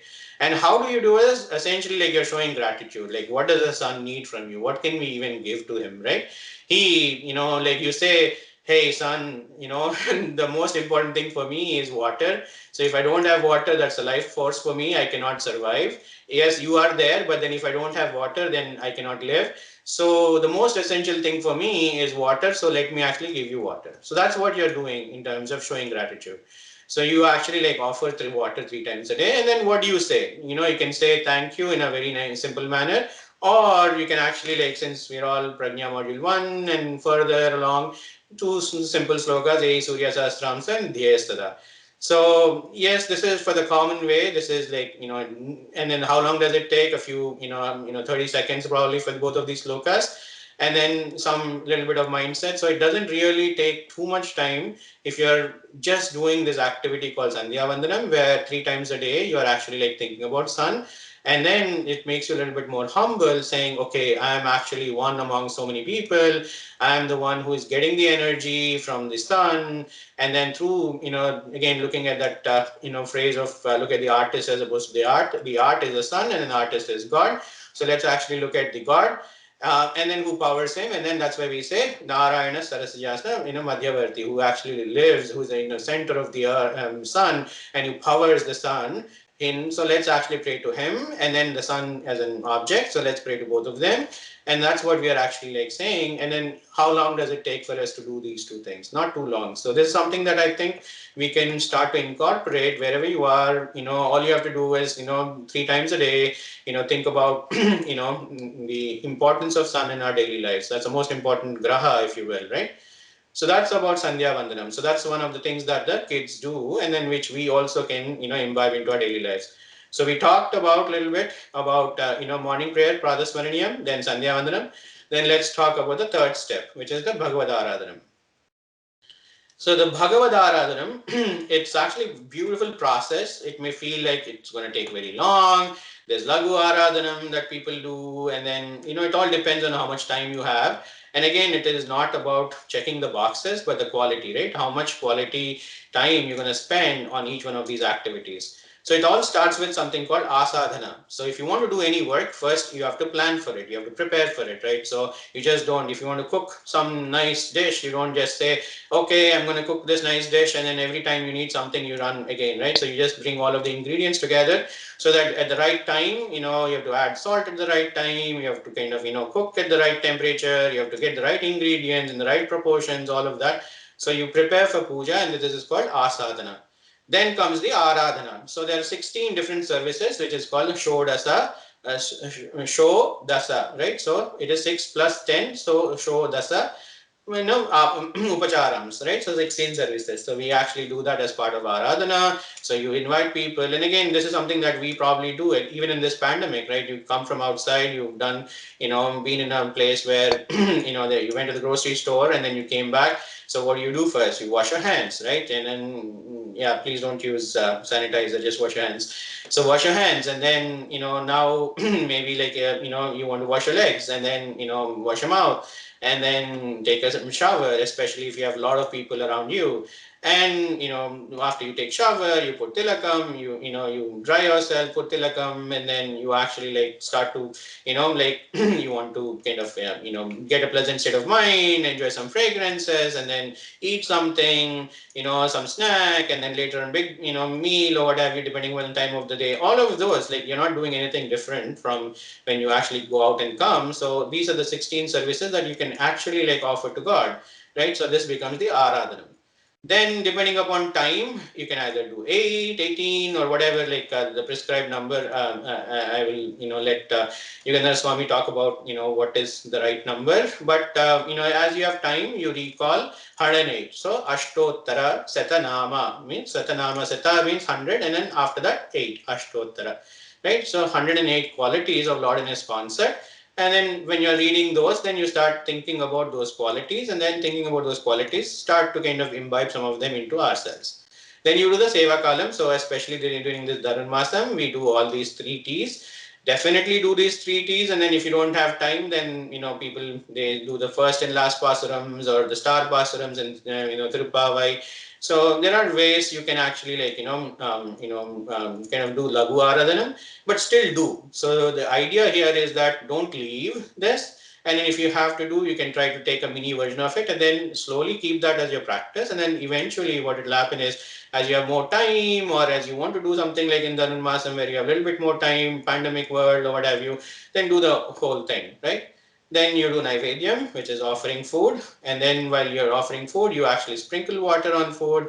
And then Swamiji says, whatever, Rajogunam and Tamogunam that there is, actually, especially Rajogunam, right? By sprinkling water or prokshana, it actually like calms down all of the anxiety in the cooking process. You may be thinking about your boss, and then while you're cooking, and then things slowly got mixed, all the Rajogunam got mixed, and then when you put the prokshana, and then it actually, keeps those calm senses calm. And when you offer it to God, even those, any bad things are all actually gone. So you do that, and then you do the Mangala Asasanam, which is like you want, basically everything to become Mangalam, means everything should become, good. And then finally you do Tirtha Prasada Viniyogam, which is Anuyagam. So this is the process. It may feel like, oh my God, there are so many steps, 7 different steps, and then within the step, you have 16 services, and then you do Tirupa by 3T and all that. So this is probably the longest of the entire, dinacharya, but this is not too bad if you actually like start practicing. Initially, when you're cooking, your mom, is cooking, she has to make pongal or what have you, and then, it takes so long. If you're just starting to cook, you cook, it becomes like a 2-hour endeavor, but your mom cooks is 20 minutes, right? So she knows what to do when and all that. It comes like with practice. So you're able to kind of, cut it down and then just do the essentials, and then still comes out very well. So just keep doing, this Bhagavad Aradhana. This is actually a wonderful, prakriya that people do. And then this gives you a lot of peace of mind. And then also you start to kind of, start thinking about not just God, but, your, this is your time. This is your me time. People say, I need my me time, right? So this is your time to kind of, calm your mind down. So next one is Anuyagam. So this is where some of the Purva and Uttara Dinacharyas come into picture. So their Purva Dinacharya is 32 slokas, and then Uttara Dinacharya is 13 slokas. And then you do the Purva Dinacharya before lunch, and then Uttara Dinacharya before dinner. And so what is this actual Dinacharya, right? So you actually like recall Dinacharya was actually like given to us by Erumbi Appa. So who is Erumbi Appa? He is actually like a follower of Manavala Mamuni. And then Manavala Mamuni, he has 8, disciples, Ashtadiggajas. And then 2 of them we are very, well versed with is, Prativadi Bhayankara Mannan, who actually gave us the Suprabhatam or the Venkateswara Suprabhatam. And then Erumbi Appa, who gave us these Dinacharyas. There are other disciples. But, and then these Ashtadiggajas, they are actually like, all of them are very renowned. And then we all actually like start to think about, Manavada Mamuni. So, one of the things that Adiyan himself actually like was not sure until, we were kind of doing this presentation or putting things together is, who is even this Manavala Mamuni, right? Why should I even think about him? What exactly did he do to us? And that was the question that I had. And the answer that I got was, have you heard of this thing called Sri Sailes Dayapatram? Then I said like, oh yeah, I do that every day. We start our Guru Parampara with Sri Sailes Dayapatram. Okay, that's good. And then if you have heard Suprabhatam in the beautiful voice of Subbalakshmi, and then there's one of them, one of the lines which says Srimad Sundara Jamatra Muni Manasa Vasine. So these are some of the things that we know, that we use and recite and all that, and then, but we don't know who it is about and what is it all about. So the doing part, and then we're just doing mechanically. And it was so fascinating that when I learned about the story of Manavala Mamuni, so apparently it turns out Ranganatha in Srirangam, he said, okay, stop all of my services for 1 year. He became like a 4-year-old boy, and then he was listening to Manavala Mamuni. He said, stop my services. So think about it, God said, stop my services. And he was listening in the form of a 4-year-old boy to Manavala Mamuni because his pravachanam was so sweet. When Swamiji talks, we all actually leave everything on the side and we just want to give our ears to him. And then it was the state of God. And then after he finished that 1 year, he wanted to pay obeisances to Manavala Mamuni. So he gave this sloka apparently, Sri Sailesa Dayapatram. I was just teary-eyed saying, all these years I've been saying Sri Sailesa Dayapatram without actually knowing anything about, all of this. And then I was like, said, oh my God, if that is the greatness of, Manavala Mamuni, definitely we need to learn about his life. And there are at least 4 different aspects of his life, right? So first one is epitome of Jnanam and Bhakti. So he's both knowledgeable and also, he has a lot of Bhakti. He always has Namam on his lips, and in his heart, the Namam of Lord. So that's why when his disciple Prativadi Bhayankara Annan, he was actually like talking about the glories of Sri Venkatesa. He says, okay, Venkatesa, you live everywhere, but really you are pleasing to me because you live in the heart of my Guru Manavala Mamuni. That's why he said, Srimat Sundara Jamatru Muni Manasa Vasanya. You always live in his heart. And because I am knowing about your glory through the eyes of Manavala Mamuni, my teacher, I am actually like really, blessed by that. And therefore, your glory may be whatever, but to you, my glory is because of my teacher, Manavala Mamuni. And then in his mind, you are living. Therefore, you are great. Oh my God, that perspective is so deep, right? And then how much of reverence, how much of an impact, Manavala Mamuni must have made on his disciples. And then similarly, how much of an impact did Swamiji make in our daily lives, that we start to see all of this from his perspective. We see the sun with his perspective. We see the nature with his perspective. We see each other with his perspective. It is so interesting. So he actually is always having the word of, Narayana on his lips. So he's the epitome of Jnanam and Bhakti. And we talked about he being the Lord's Acharya himself, the 4-year-old boy. Towards the end of the 1 year, he does this Taniyan called Sri Sailesa Dayapatram, and then he disappears. So that is Lord Ranganatha who did that. He's always pleasant looking because his mind is in control. He's always, pleasant looking. So that's why he has a lot of different, names like Sundara, who is pleasant looking, Manavala,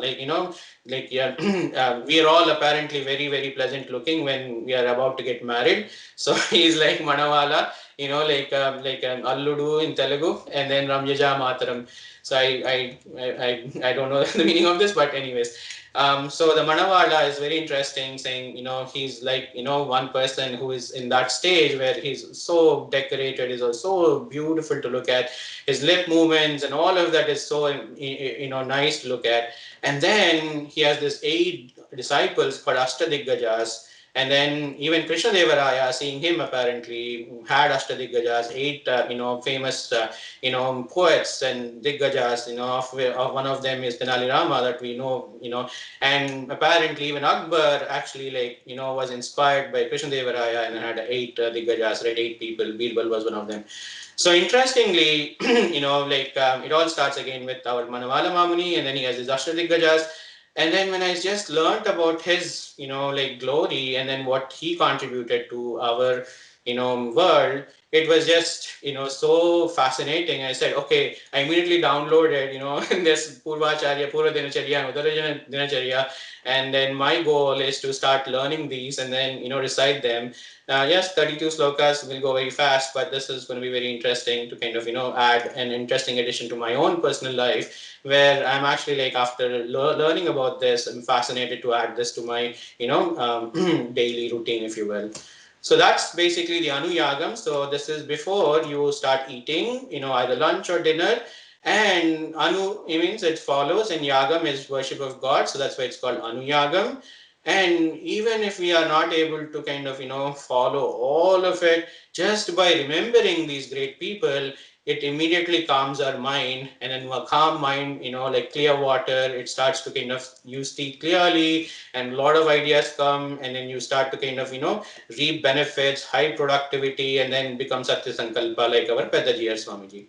So that's again about Anuyagam. And then next is Vishnu Sahasranamam. We won't spend too much time here because all of us are very familiar with this. So in evening Vishnu Sahasranamam, it's actually a very good thing to do, and especially for somebody who says, why do I even have to do Vishnu Sahasranamam? It's so long and all that. Then you say, hey, the 1,000 qualities of Vishnu, 1,000 qualities of the Lord.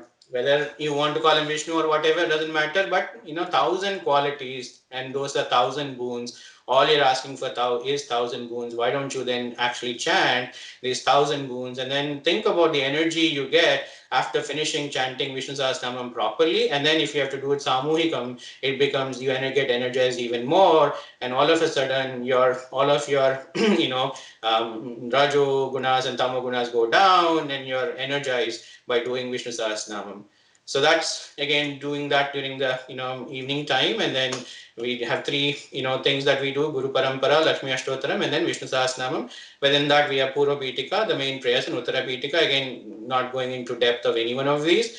Each one of this can be a learning session by itself, and then which our great acharyas, resident acharyas and scholars like Yogendra Swami will be able to talk in depth. So as you need, more information or more, in-depth sessions and on any one of these aspects, we should definitely put in a request to our dear acharyas. So this is about Vishnu Sahasranamam. And the last one is about Narayana Ashtakam. So I didn't know, again, this was also new to me when I was learning about this. And then I said, Dinacharya, Narayana Ashtakam. So typically, when I'm putting my son to bed, I read him a book, and then we start off with, Ramaskandam, Hanumantam, and, try to kind of calm him down. Then our Swamiji said, hey, you should be doing Narayana Ashtakam. And I said, oh, okay, what exactly is Narayana Ashtakam? Yes, we all know Ashtakam is, 8. Ashta means 8, Kam means a group, so Ashtakam becomes a group of 8, and then what is it all about? Narayana. Okay, and then why should I think about Narayana? So he said, think about it this way, what calms your son? My son, what calms him down is if he feels comfortable, and if he feels comfortable, he has a good sleep. If he has a good sleep, he has good, RRR, rest, relaxation, and rejuvenation. And how can I give him that comfort? He said 8 slokas of Narayana. So what is that 8 slokas of that Narayana? Let's talk about a little bit about that. So the whole theme is around protection. So Narayana is the protector of this universe. And then what exactly is protection is Ishta Prapti, Anishta Nivritti, right? Raji, you are in a slide of Vishnu Sahasranam only. We don't move to the next slide. We are seeing Vishnu Sahasranam slide. No. I think we can see Narayana Ashtakam slide. Oh, really? Maybe. Yes. Okay, sure. Sorry. Go ahead. Okay. So it's all about protection, and then protection is actually 2 things. Simple definition: Ishta Prapti and Anishta Nivritti.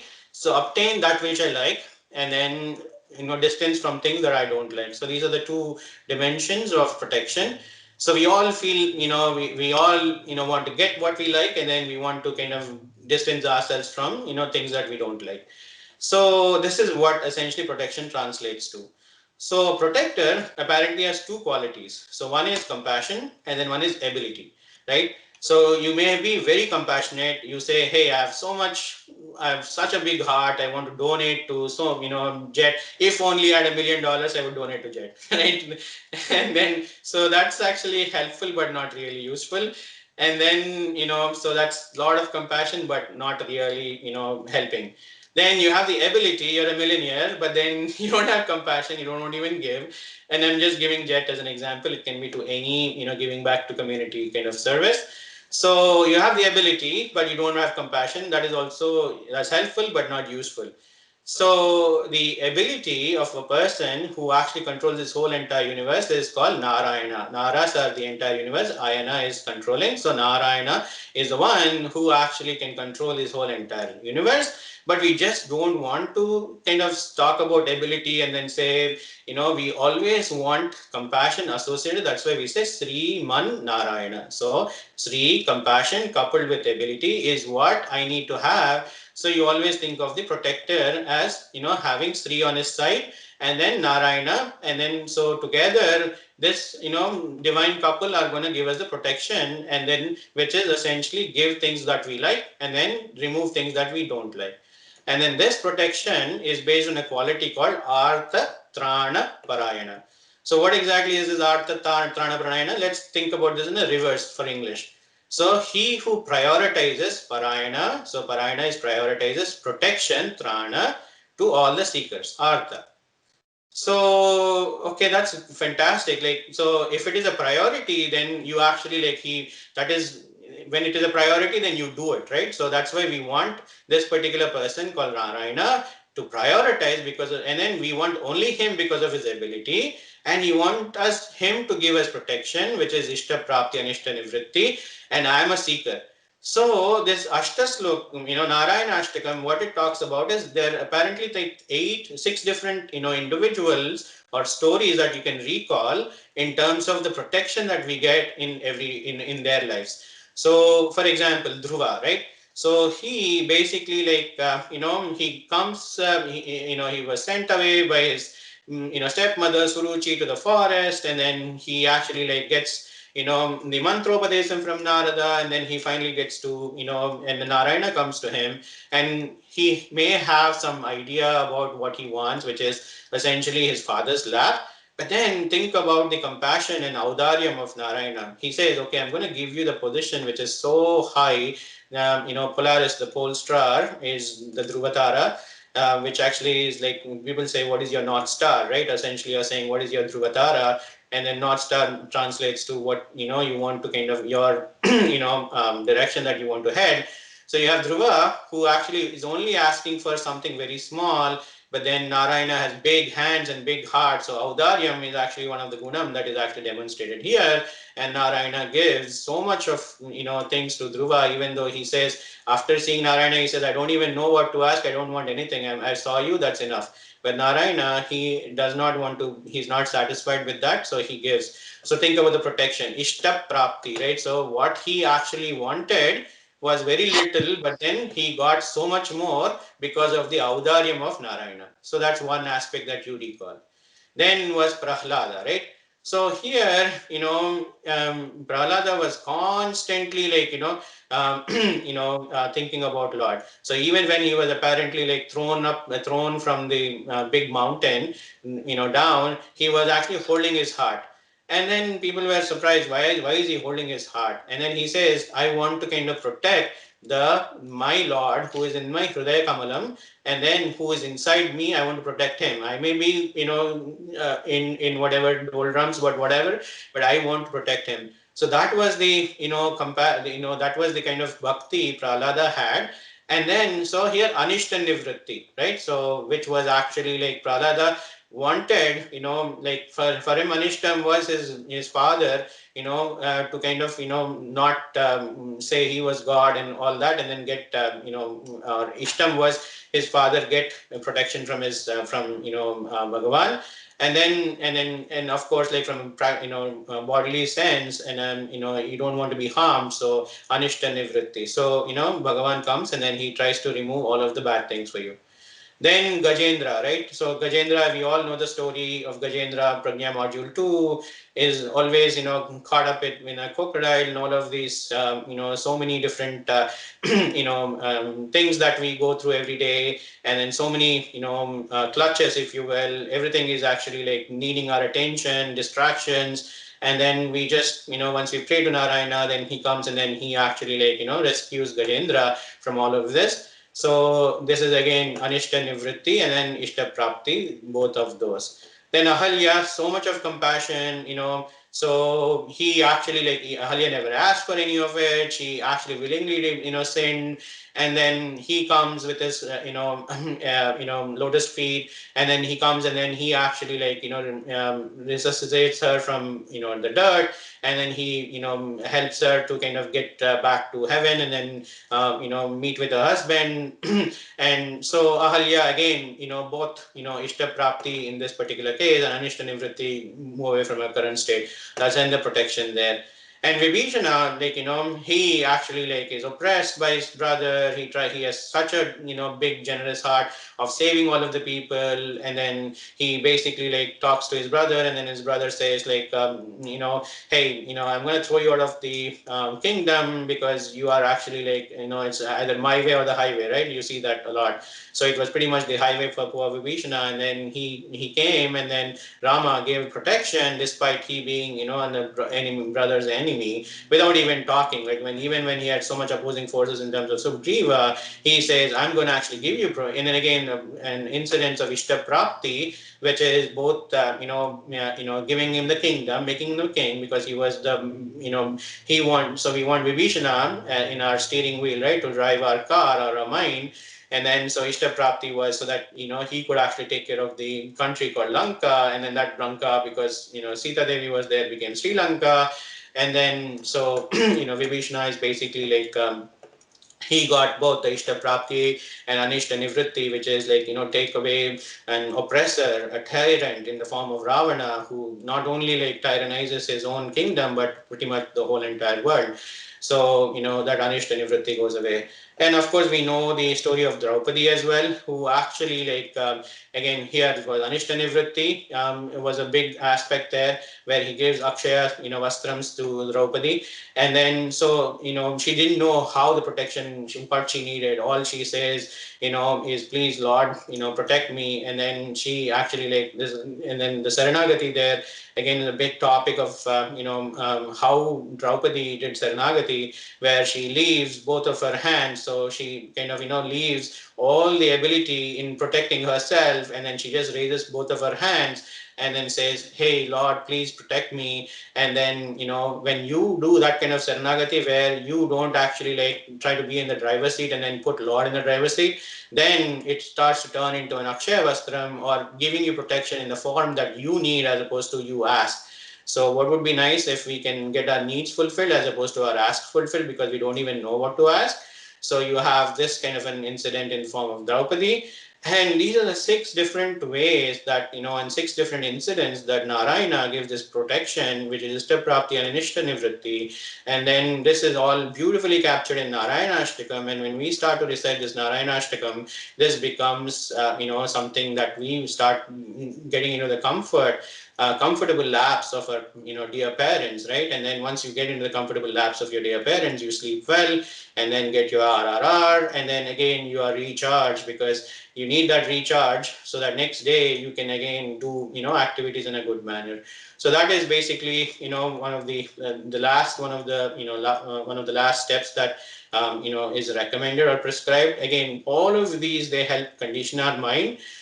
So then it starts to feel like, oh my God, it's like an ocean, I'm overwhelmed. And again, a nice way to be nice. So, people, say, yes, I'm overwhelmed in a nice way. So then we suggest to them saying, yes, it is overwhelming, but remember, Rome was not built in a day. And then you start to kind of imbibe little by little.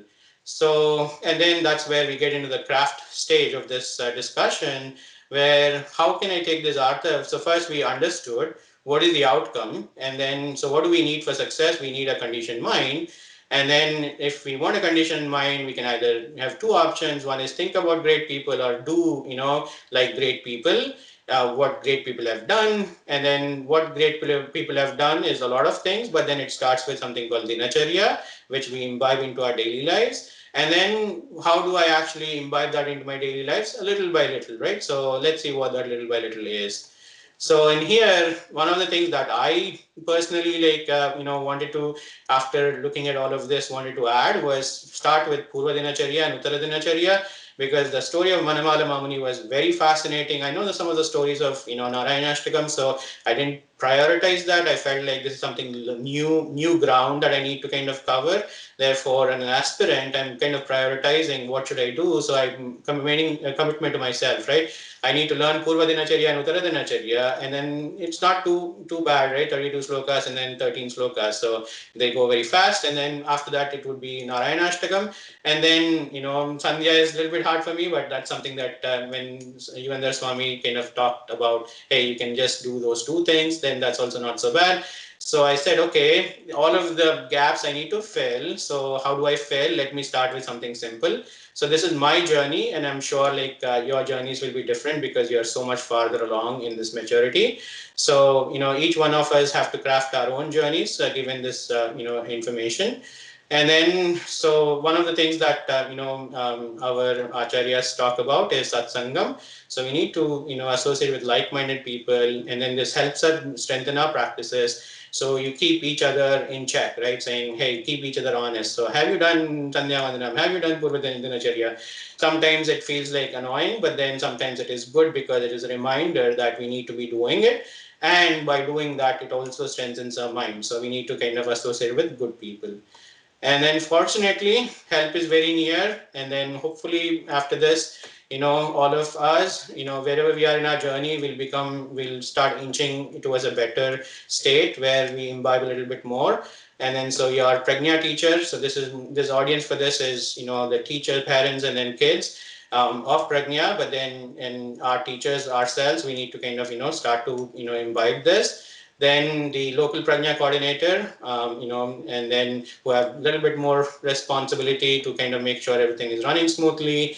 Then you have the Prajna steering committee, say, we can help you with resources like this to kind of make sure you actually like get what you need. So put in your request saying, hey, I like this, or this is total waste of time, or whatever, your feedback is very welcome. So please give that to our steering committee, and we can help make your journey, better.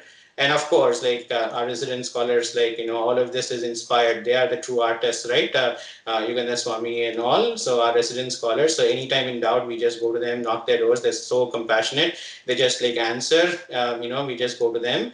And of course, our dear Chinnajia Swamiji, like, we don't want to directly, yes, we may have access to him. That is what Rama's guna is. So Chinnajia Swami has an open door policy, but we need to be respectful in terms of what is that open door policy. So we need to get to him after we have kind of, not necessarily a hierarchy, but it is, I would say, it's a good thing or a best practice where when you go to him, you get only one opportunity or two opportunities to kind of interact with him. So make the best use of that, right? So all of these levels, they help, vet all of your thinking so that when you're going to Swamiji, it is truly vetted, and then you get the answers, questions answered. So again, if you have something life-threatening or what have you, then definitely reach out. But I would say, like, respect the process. And then finally go to Chinnajaya Swamiji, who has much more perspective than any one of us. So with that, we wish you success. We wish you all a lot of success and always. And then Acharya Tiruvadigale Saranam Jai Sriman Narayana. Sorry for the long monologue, but this was very interesting content. Hopefully, it is interesting to you as well. Thank you, Jai Sriman Narayana. Jai Sriman Narayana. Thank you so much, Vishwaji, for immersing all of us into this rich content.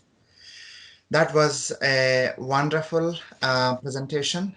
We really appreciate your hard work and Yugandhar Swamiji's hard work. Before we open up for questions, we would like to request you to go to this link or QR code I'm showing on the screen. Please let us know your thoughts on this 2 days event so that, we will be able to improve these kind of events, the topics, the content that we can pull it together and then present to you. So it is a tinyurl.com/Prajna Retreat Survey. That is the URL. Let me post that URL in the chat window as well. And if you're on the screen and seeing it, probably the QR code might help you. You may use it whichever you are comfortable with.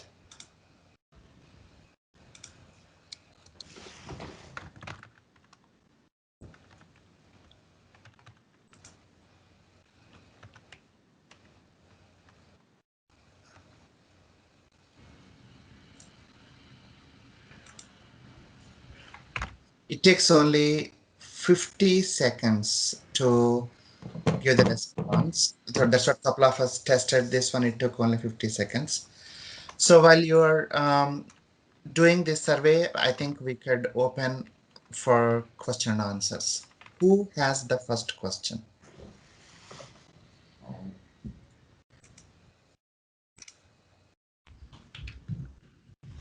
So how do we actually, Jai Shri Manarana, this is Gauri Kumar from Seattle.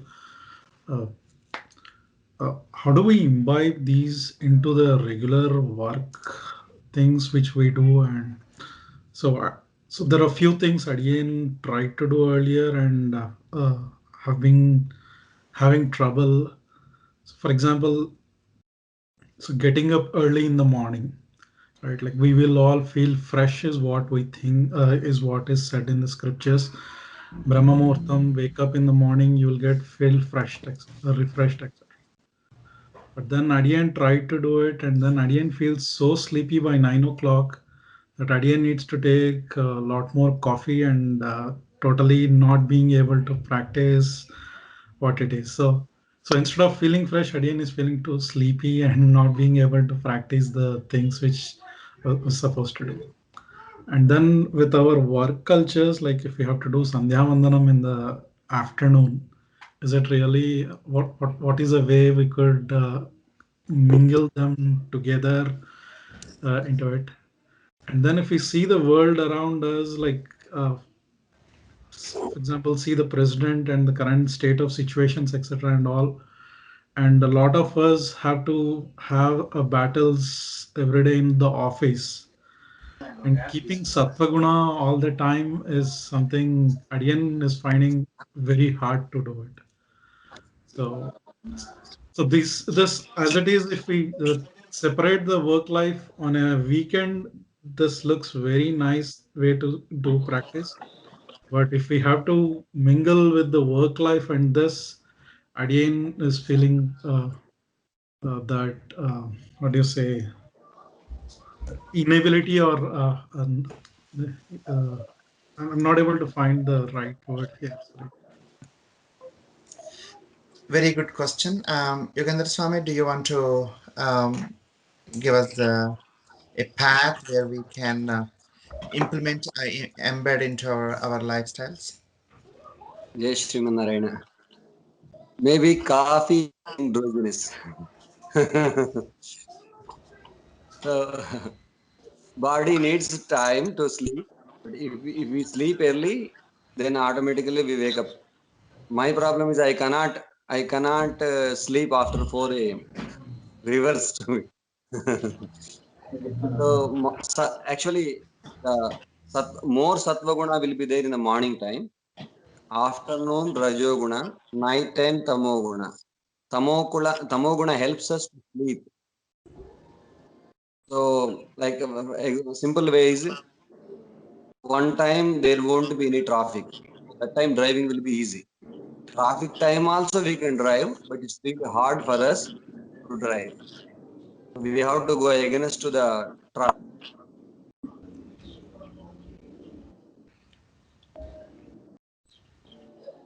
ఆయన ఎవరైతే question అడిగాడు 9 నుంచి నిద్ర వస్తూ ఉంటుంది నాకు ఏం చేయాలి? You have to mute 9 నుంచి నిద్ర వస్తూ ఉంటది లేచిన తర్వాత. మీరు చెప్పేది వినిపిస్తుందండి అందరికి. మీరు మ్యూట్ లో మాట్లాడాలి ఇలాంటివి. Sir, are you able to hear me? Yes, ఇప్పుడే వినిపిస్తుంది. Yes, we can hear Yogendra Swami. So, so our thought process also, when afternoon time is suggested to do some activity, because Rajoguna allows us to involve in some activity. Tamoguna won't allow us to involve in any activity. So that time it's better to sleep.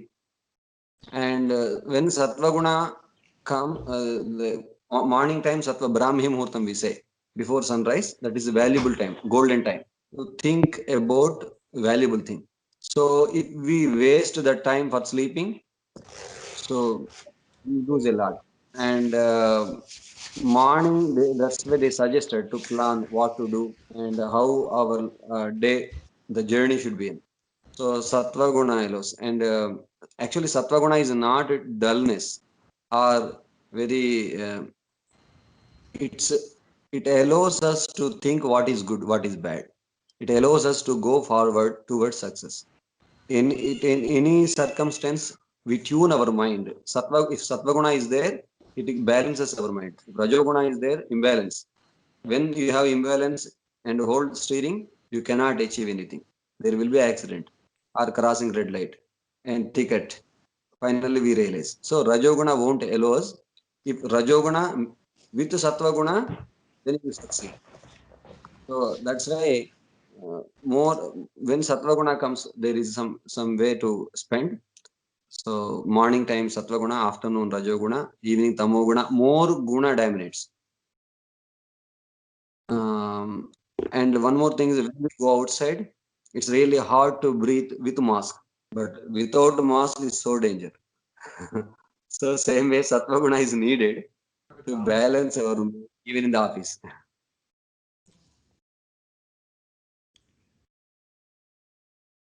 So there is a And Sandhya, about Sandhya Vandanam. So morning time we can do morning Sandhya Vandanam. Immediately we can do afternoon Sandhya Vandanam. Sometimes, for example, Swamiji is coming, traveling, flying. Flying means we can't do Sandhya Vandanam. Right? At least 5, 6 Sandhya. So what do we do? What Swamiji does is morning after they complete. After coming here, they take back and do all the Sandhya Vandanas. Whenever we travel to India, also same thing. I do 5, 6 Sandhya Vandanas. After that only we have to take prasad. So Sandhya Vandana we can do in the morning, afternoon Sandhya Vandana also, but evening Sandhyana after coming from office we can do that. So Swami, Thank you, Swami. I'm so sorry. Excuse me. I'm so sorry for. I didn't want to be rude or something. I also had the same problem, so that's why I was just telling my husband. Somebody asked the same question which I had, the same problem. sure. Suddenly it got unmuted. I'm so sorry. Actually, Which to question, that Mama? Swami, the slides it is shown that women also can do the Sandhya Vandanam. Sandhya Vandanam, it's showing gratitude. So there is a way to show gratitude when sun god comes. Water is the origin. We take water and invite Hey Surya Sahasramsha. We chant that shloka and offer Argyam thrice. Everyone can do. Thank you, sir. There is a way for Vedics. Whoever does Vedadhyanam, there is a way to do Sandhyavana. For each step, they have different mantras. But you can do chant shloka and invite, pray. In Swami, Sundarakanda also, Sandhyakala Manasyama Nunameshyati Janaki. Hanuma, he was sitting on the tree and waiting for like he was looking at Sitama and thinking that this is a sacred water, pure water is there flowing in this river. Sitama will come here for Sandhyavana time. She was doing. one more Swami, this is Venkat Mudum. Yeah. One more thing I want to add regarding the question about the challenge of getting up in the morning and we feel asleep without taking coffee. That was also one concern raised. I think this is towards that question. Yesterday's Pasaram, Swamiji's Pravachanam, if you listen to it, Swamiji beautifully explained there is something related to this. Swamiji, in his visit to China, he has noticed that how tough their teachers who are there or the parents who are there towards their kids. They are merciless. Basically, it takes time, definitely. Only then you are able to make it as a habit. You feel definitely asleep because you're making a change in your pattern. Sometimes that you should have that resolute to make it happen. And that's what I understood from Swamiji's. Any change is difficult, but you have to be tough on yourself. Otherwise, it's not going to happen because your body will always try to go in opposite direction towards your will, right? It's if you are, I mean, I suggest you to go probably visit to listen to Swamiji rather than me giving it. It's a beautifully explained and definitely get inspired. Thanks, Swami. I have a related question, Swami. This is Venkat Mudumba from Richmond. So, I think yesterday, I think we said that Jnanam and Anushtanam, right? One is the knowledge and the other is the action to put into action, right? I think, are there any success stories or examples that you could think of where you have noticed a phenomenal change in attitude and execution? People, because the problem is you have got so much freedom, and with that freedom, sometimes we do things and sometimes we don't. Like we're not consistent, right? So, do you have any examples of individuals who basically acknowledged the problem, who understood the problem, and who had some creative problem solving to basically overcome because the mind is so tricky, right? Like we can do something one day or um, 2 days, but doing it consistently requires abhyasa and practice, right? So are there any examples that you would like to share, like especially Yugandhar Swami, like where you have seen like people transitioning from a different paradigm of laziness to more like hey more awareness? Yeah, best example means we see Swamiji, and first we have to love whatever. For example, I do Sandhya Vandanam. Doing Sandhya Vandanam for the sake of camera, for the sake of people, it won't give me happiness. Like if I adapt it, if I like it, then I enjoy it. So first I start as responsibilities. I have to do, otherwise sin will come with me. So I have to do. I have to remove that sin every day. So first I do it manually. Slowly I adapt it. Then I realize the feel of it. So meditating upon the indweller of sun, meditating upon the breathing or indweller of me. So that gives me some connection. Uh, then you get a feel, and you always wanted to keep it with you, and you always maybe feel some scared, little some I may miss it, and that kind of feel. So that allows you, that gives you okay, unique feel, and you won't feel that I'm doing this, I'm doing that. So automatically you adapt it. um, that allows you to do more and more, and your way of thinking and your doing deeds also will lead you towards success. Swamiji, we are seeing Swamiji work minimum of 20 hours a day, but not for the sake of him. And he never thinks that I'm tired, I wanted to sleep. That kind of thing won't come, because they do it with the inspiration of inner power. So this sattvic practice, Pradasmarniyam, Vishnu Sahasranama, a part of Sandhya Vandana prayers, or Bhagavad Aradhana, part of Bhagavad Aradhana, we chant Tirupavai. That message, when you connect with it while doing it, that allows you to get more positive energy, which helps you always, which guides you always towards success. In any tough situation, that helps you to lead, go forward. So we are seeing best example, Swamiji. Yeah, thanks, Swami. I think that's really inspirational. So, have you seen any people like like us, who are working in this Western society, who were very lazy or who were like full of complaints, and they made a big change, like a 360-degree change to something like a others dinacharya. So, did you see any such individuals? Because I want to connect with them. Like I think the real value that I'm expecting out of the satsang is to more understand those success stories and connect with those individuals, and understand, like like you guided us just now, how can we make some small changes in our thinking, like the moment I say I am doing it, right, that that sattvic thing is gone, and you feel the burden of doing it, right? So that is really helpful. But what will be even more helpful is having a more like focused groups on how some great individuals solve this problem. That will even provide more encouragement and more feedback. So We that's have all. many examples, especially our Prajna kids. They are doing wonderful job. So comparative, you can compare with the other kids. Their way of thinking, understanding, how they mingle with others and help, especially parents, know the value of them and being responsible in taking care of day-to-day activities, not only them, and even in the school also, I think that impact will be there. So they have to come with how they're getting benefit, because this knowledge always helps them to be together, live for others. Thanks, Yeah, Swami. Shrimana, this is Paidi from Jet Dallas.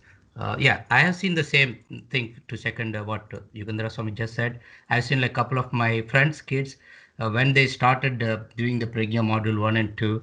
So I've seen actually, so they become so obedient, like they follow our culture. Earlier, whenever we go to their home, they are sitting, they don't care. They never cared as that. Like it looks like, even though they care us, it looks like they didn't care us. But when he started going to Prajna classes and all, then actually they used to wish us very politely, and they show some respect to the elders.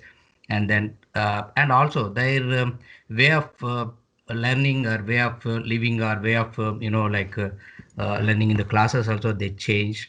They became so disciplined and everything after joining our Prajna classes. Thank you, Jeshimana. I just took this as an example, but all the volunteers beginning from Aparna Garu, you have a lot of activities, but always smile, always creative in doing many multiple activities. VT Seva, JET, through those organizations, we are doing multiple activities along with our taking care of children, office, many things, but we are not leaving the smile. This is the foundation giving us ability, bringing inner ability to do multiple tasks at a time. We have only 24 hours, but you are doing all those. They all are example. I always feel that I am just as a priest or as a resident scholar or some job. I'm doing some job. These three things I do. I do as a vritti, but you all are doing it as pravritti. So that is the inspiration our scriptures and guidance of Swamiji is giving. I always feel all are adarsham. Thank you, Swami. Next, Prajna asked in module 4 would like to ask a question. Please identify yourself and go ahead. Jai Shri Mannarayana Swami, Adiyan Ramanujadasan. Swami, Adiyan had a question from the first few slides where Boga Sankocham, where we are saying, okay, we have to take in moderation, like external senses and internal senses. So external senses is like indriyas and food. Internal senses is emotions, maybe. Like how we relate with other people. So how can we bring this into our dinacharya, Swami? Or is doing the dinacharya with starting with pratasmaraniyam and proceeding to the day with all these thoughts through the day, will that help us achieving that boga sankocham to bring about? Definitely. That's why they put that. Those are like when you have system, when you connect data cables to that, lot of data you bring, audio, video, lot of data. So this system, audio, video, smell, taste also comes. So through the data, there may be some bug. So what we do, we should keep antivirus. So this dinacharya is like antivirus. It filters unnecessary, it removes unnecessary stuff, brings necessary. Because I have to open eyes, I see lot of stuff. There may be necessary and unnecessary things also. When you go for shopping, there will be lot of stuff which are not necessary for you, but you have to cross those to get your milk bottle, something. So Dhamma means having control on the outside senses. So if I don't want to hear unnecessary stuff, I can keep cotton. Yeah, I don't want to say, I can close my eyes. So controlling, having Dhamma is easy, but having Shamam is hard. We all are observing at the Ekadashi Vrata. So Dwadashi Vrata itself. So we may not supply, but that entire day we think about next day Dwadashi Prasadam. So Shama means having control on Manas. So Manas is hard. Chanchalam Himana Krishna. In Bhagavad Gita also discussion goes in that way. So having control on outside senses is easy, inside is hard. But when you like something, for example, you are enjoying the beauty of Paramatma, where knowing the greatness of Paramatma, Harinama, through Hari Ashtakam, and Krishna Ashtakam is describing the beautiful form of Krishna, and your manas automatically attracts towards that. When you give highest quality thing, the least quality things goes away. So Hari Ashtakam, Krishna Ashtakam, Panchayatastotram, and it describing Paratvadi Panchakam, we are seeing Vaikunthanatha, Parkadal Paraman, Paraman, Antaryami, Bhavavataras, Archamurti, how he came, why he came, how he is attracting, as indweller what he is doing, as a deity form in the temple what he is doing. These kind of thing, and the vastly it describes about the map, what is the life. So what is my journey? What is my goal? When you always think about goal, being a millionaire is my goal. So every day you work hard to gain each dollar because you're always thinking about goal. So my goal is Siddhi. To get Siddhi, what I need to do? Each second is valuable. I have to work towards it. So as a son, I have to do something. As a father, I have to do something. As a employee, I have to do something. So I do not for the sake of that person's happiness. I do for the sake of Siddhi. So Pratasmaraniyam, Hari, all these prayers will always connect you. Even though you forget, it connects you. Yes, you're being here for the greatest aim. So aim for that work. So automatically there will be purity in the senses, in the manas. So our minutes with Purva Dinacharya Kramams will actually remove the unnecessary things. It will remove the need to put unnecessary things in that place. And just by doing this as a practice and connecting to the Lord pure by thinking that we are doing all these practices for the Lord is going to fill our mind with sattva and good energy. Right, Swami? Automatically sattva guna comes. When you look at smiley face, automatically you also smile without intention.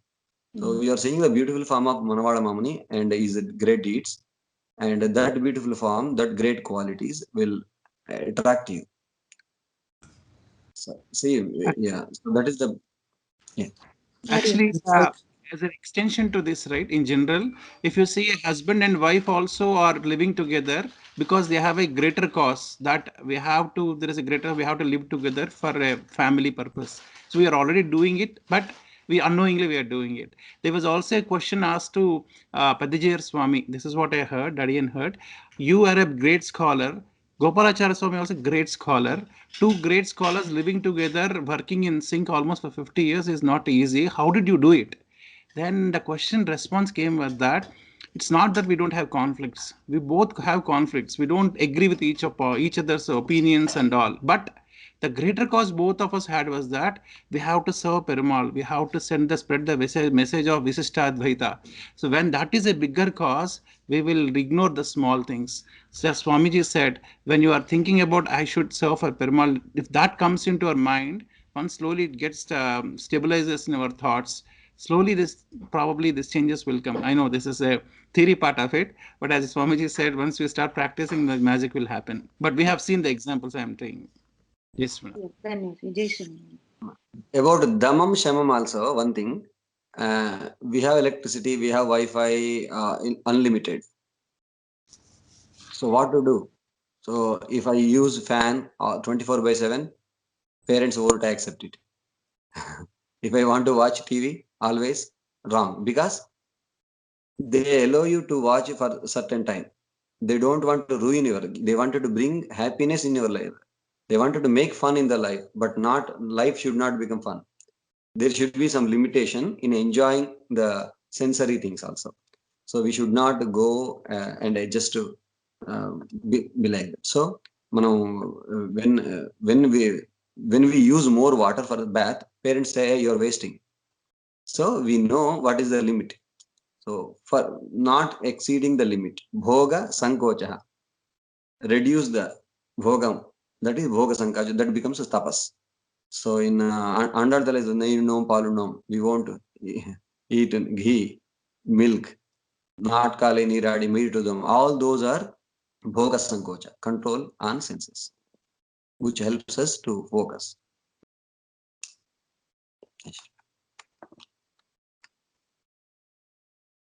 Next, Rajalakshmi Garu raised her hand.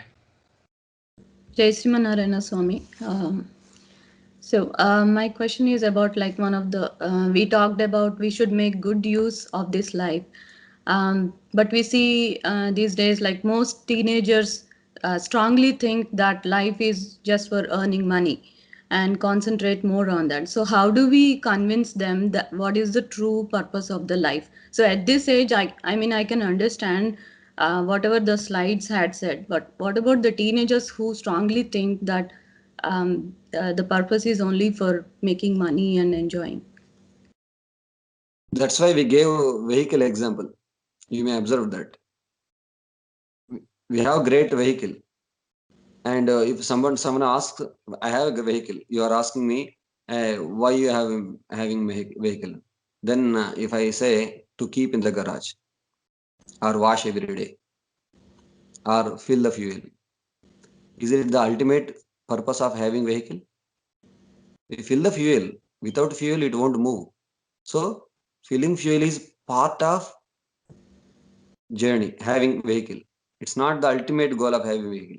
Nobody is going to buy vehicle to keep in the garage and wash it or do puja every day. So purpose of having vehicle is reaching the destination and having happy journey. And part of that, we maintain it, we wash it, we take care of it. So other stuff are just part of journey. Same having money, having like nice facilities, nice friends, all this, the environment is to lead happy life.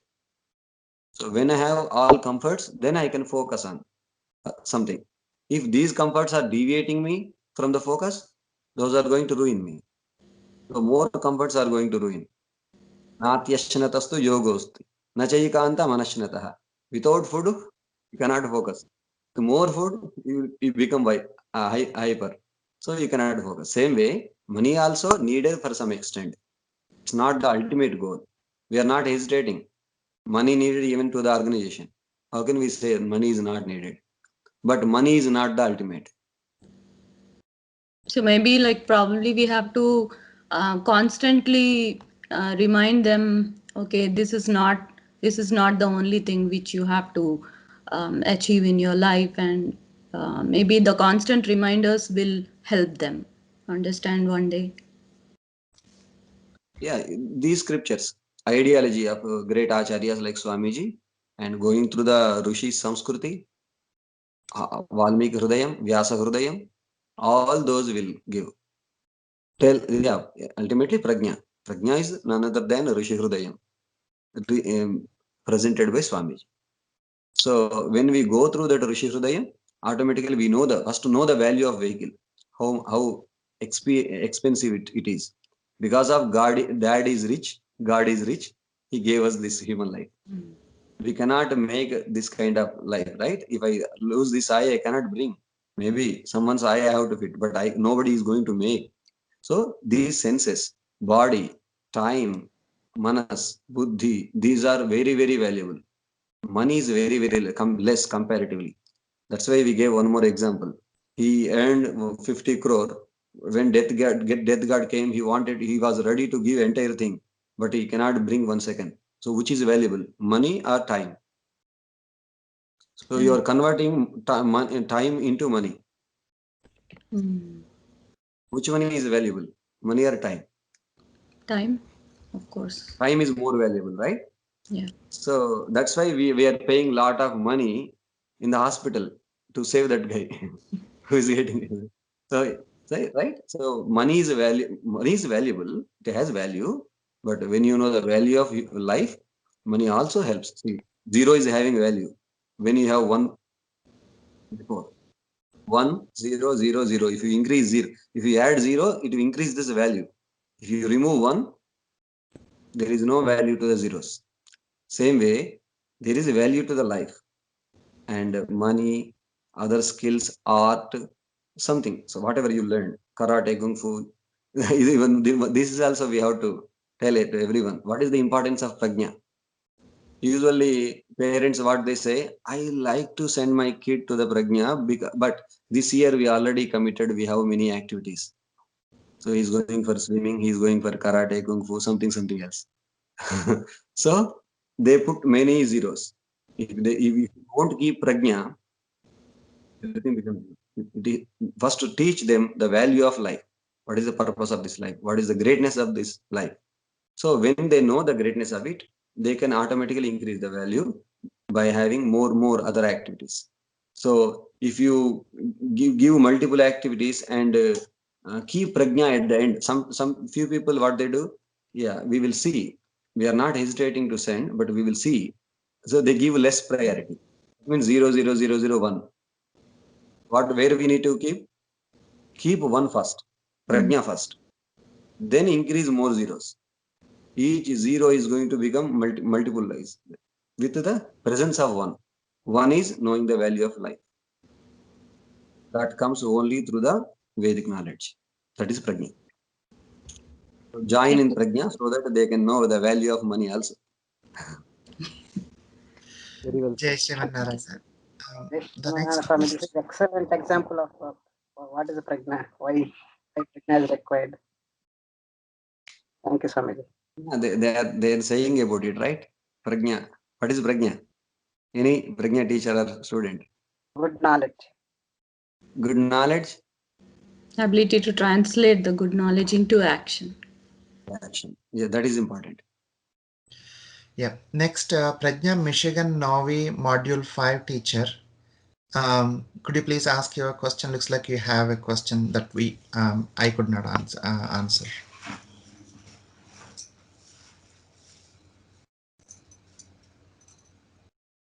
As per the text, the question is, what is a quick tool for a Prajna teacher to check their student success? Behavior. That's all. There's no tool. It's observation. You can. Yes, Muna. Charitrameva vyakhyati viram purushamanina. Don't see a person based on his dialogue, his knowledge. See a person based on his behavior, action. Yes.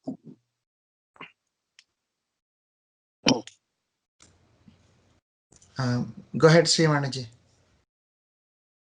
Again, Daswam again, Purva Dinacharya, Uttar Dinacharya, Narayanashtakam, me audio Pampishtam Kudurtunda again. Yeah, jet will plan.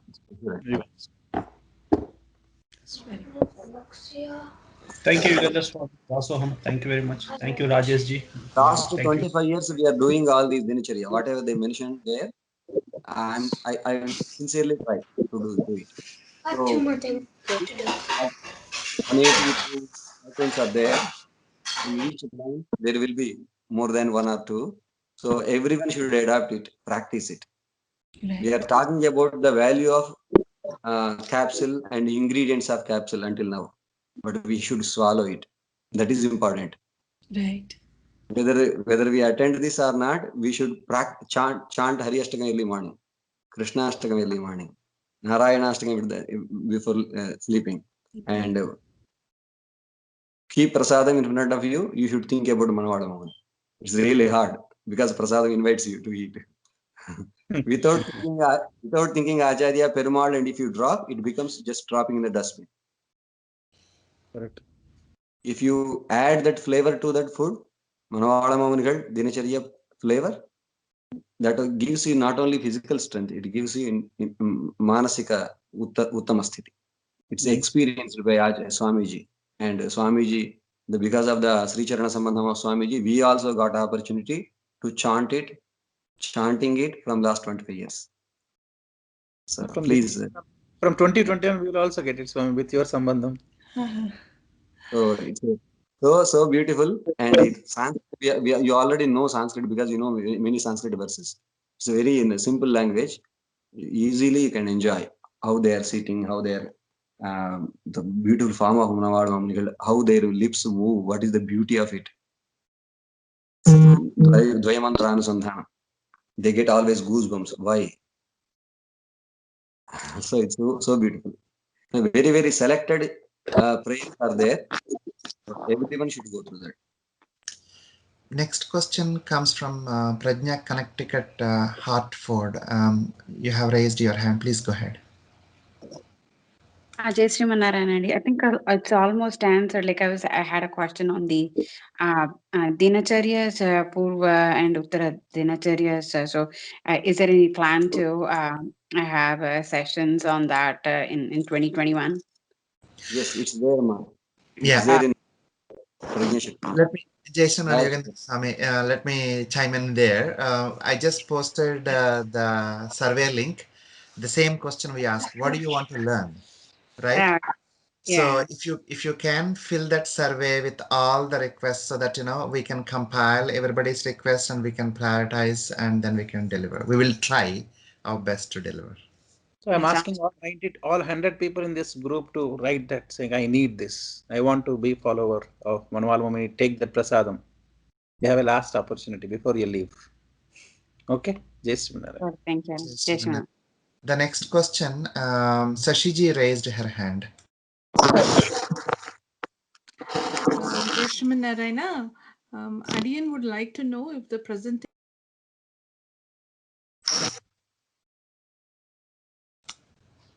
Sorry, Sashiji, we are not able to hear you anymore.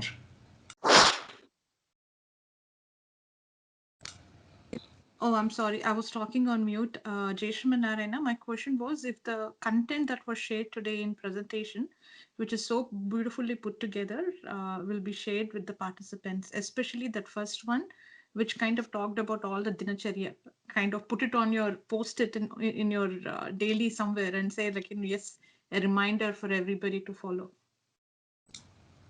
Yes, it will be available, Shashiji. And yes, Rajeshji, Swamiji, and Vasuji, that was my follower question survey that I've asked. Can we have next session on the Dinacharya elaborated? So that's already there for you in my answer. Thank you. Okay. Did you submit, Andy? Sashigar question posted Sara survey lo? Jason, Andy, I did. You have to encourage 10 more people to do it then before you leave. And that was my thing. Like, what do you want the sessions for 2021? I said elaborate more on Dinacharya aspects as module 2. Sure, I also. Maybe, there are 7 steps that has been given in this Dinacharya. Maybe we can take each step as a separate session and then deep dive, if that is what audience wanted. Okay. So looks like somebody raised their hand. Prajna, Michigan, Novi, module 5, I believe. Yeah, module 5. Go ahead, ask your question. Jai Shrimanarayan, Narthra from Detroit. That's a perfect answer about the behavior. But in Prajna, which is the one which inculcates behavior to start with? How do we say that, okay, this is what the behavior gives to the children to start with, right from the system module to any module? Sorry, what is the question again? So we said behavior is the one which will tell us how success a Prajna teacher is, right? So which one from our Prajna side, which we give a behavior kind of trait to the children? Humbleness, sharing nature, smiley. Yes. I feel Jai Srimanarayan is a mantra that reveals the behavior of any child. In the sense, what I feel is if child see a guru, not necessarily his own guru. Let's say I'm teaching Shishu module. If a Shishu module teacher sees Yuvandar Swami or any other guru, they should immediately say Jai Srimanarayan. So that will definitely, I personally feel that's really good success, because we do notice several times, and not necessarily, so that if they treat the other guru the same way, definitely they'll treat other people also the same way. So that's what I personally feel. That's a good trait.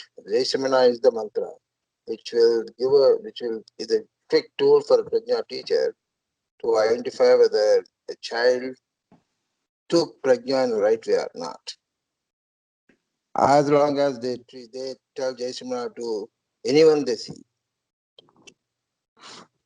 Yeah, usually there is a song, Pillalu Devudu Challani Vare, Kalla Kapata Mirugani Karunamayule.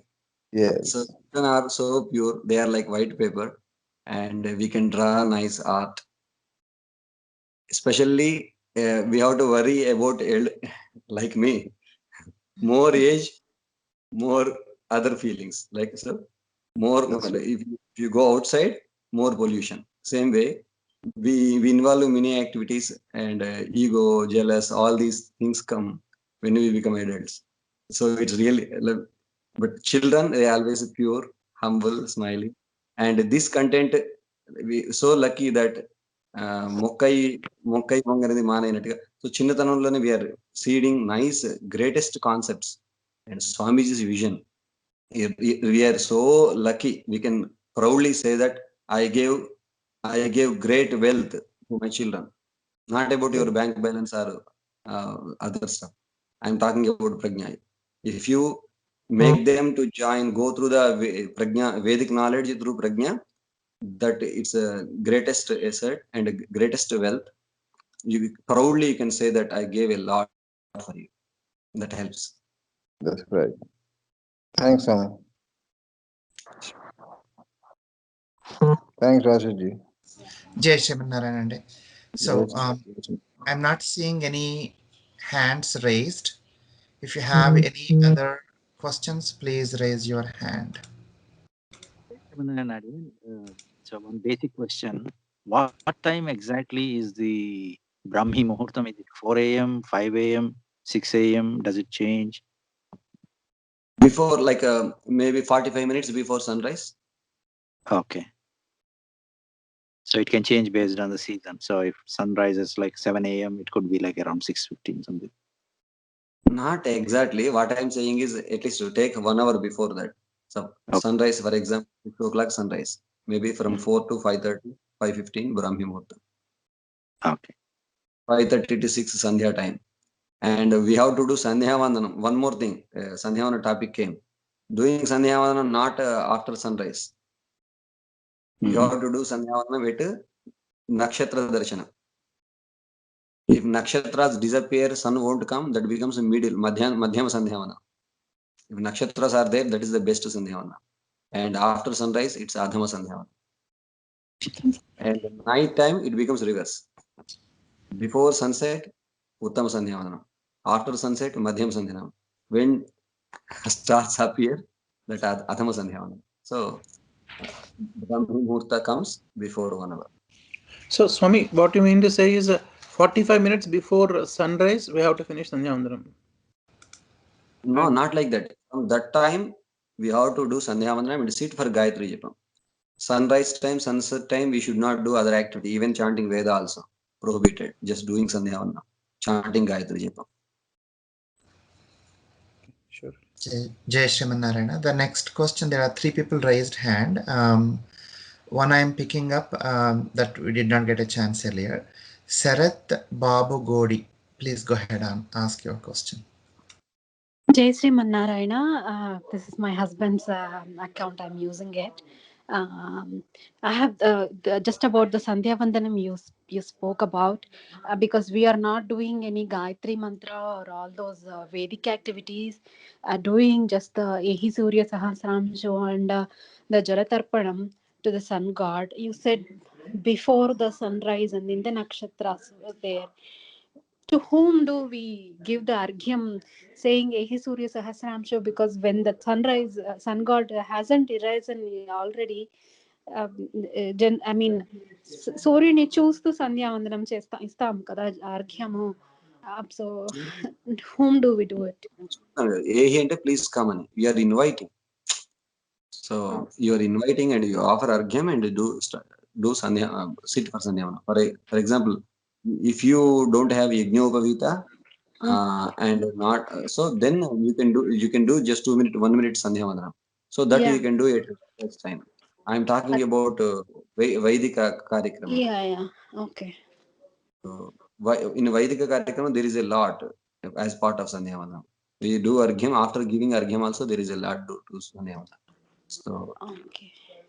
I'm just kind of getting into the schedule. It is like I'm on and off. Like a few days, like mainly for the Kartika Masam, or like these kind of some auspicious times. I just come on, wake up, come on, do the everything properly, sankalpam, snanam, everything. But when it is normal times, that too during a weekend or something, even I feel like, oh, I woke up, oh, it's already sun has risen, so okay, I can't do anyway Sandhya Vandanam, so let me have some more sleep. I don't know how, like my mind is tricking me. One more way. Guest came and he's knocking the door. Yeah. And you thought, anyway, guest came 5 minutes ago. Why I have to wake up and open the door? Okay. You have to run at least.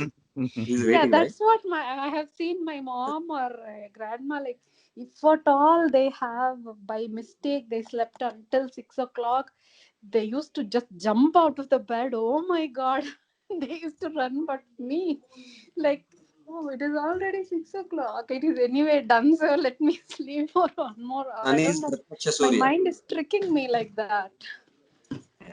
Because of maybe tiredness, and you can sleep early, and we can change the food. If you eat sattvic food, that allows you. If for example, fresh food, if I eat less salt, less chili, those also influence. So if you eat sattvic food allows you and do so. And one more thing is, yeah, sunrise time, before sunrise we have to wake up and do our activities, and you just start. Acharya app is there. You just start playing Hari Ashtakam, Krishna Ashtakam, and that should wake up everyone. Ariyanna Perarvam Ullam Pugundu Kudirun. Vinama that helps us to increase the inner power. Okay. Thank you, Swami. Swami, continuing my Sandhya Vandanam question, I just wanted to clarify this one more time. Let's say in Minneapolis, the sunrise at 7 o'clock, right? So is it that I should perform a Sandhya Vandanam from 6:15 to 7 o'clock anytime between that? Is that the Sandhya Kalam? You can do it at 6:30, and you can continue that. Then follow-up question. Gayatri Japa, if possible, Sahasra Gayatri, otherwise 108. Sure. Including Upasthana, you will reach that time. By that time. And one more continuation. Dhanurmasam is coming. We have to start before sunrise. We have to finish Dhanurmasam also. Like means the Tirupavai recitation and all. So what is the priority? Should we do, because should we finish Tirupavai and all Dhanurmasam Vratam and all and do Sandhya Vandanam, or what is an order here? Yeah, you can first you do Sandhya Vandanam and do it. If it's at 4 a.m., then that also first you have to do Acharya Nitya Karma Parismaptya. Complete your regular activities. Then only you are eligible to go near God. See, first we have to do hand wash, then touch the baby. Correct. So Sandhya Vandanam is just cleaning our senses, manas, because senses are polluted. So Sandhya Vandana purifies. So in which case we may do it to 5 o'clock in the morning Sandhya Vandanam, which is like 2 hours before, and then start Tirupavai and all that. That's okay, right? Dhanurmasam sometime. Okay, just wanted to clarify, Swami. Again, for women, we should do Sandhya Vandanam first. Hey Surya Sahasram, so Arghyam first ivala, lete mana Astakshari Mantra Japam first cheyala. Guru Parampara first. Guru First we keep Acharya Tiruvadi and chant Guru Parampara, Ashtakshara Mantram, then Dvaya Mantram, Charama Shlokam, take Acharya Sripadi Tirtham, then only Sandhya Vandanam. Okay. So when we wake up, we have to do Pratasmaranim. In our ashrama, just I tell you briefly, in our, like I was in Jagaipeta for 10 years, in Sitanagaram also. So there, we wake up at 4 to 4:30, quarter to 5, Pratasmaraniyam. Then yoga, Surya Namaskaras yoga. Then we can go for Snanam. So 5:30 to 6, Sandhya Vandanam.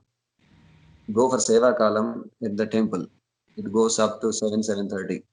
Then come for Bala Bhogam or tiffin. Then 8 o'clock we go for classes. So first Guru Snanam, immediately Guru Parampara, Pundradharanam, Guru Parampara, then Sandhya Vandanam. Then Perumal Aradhana. This is the sequence. Jai Shriman Narayanande. The next question goes to Prajna, Connecticut, Hartford. They raised their hand again. Module 1, Hartford. Yeshim Narayana. Swamiji, it's a question on the same Sandhya Vandanam. So the second and third time Sandhya Vandanams, like what are the timings? Like afternoon and evening? Yeah, evening before sunset.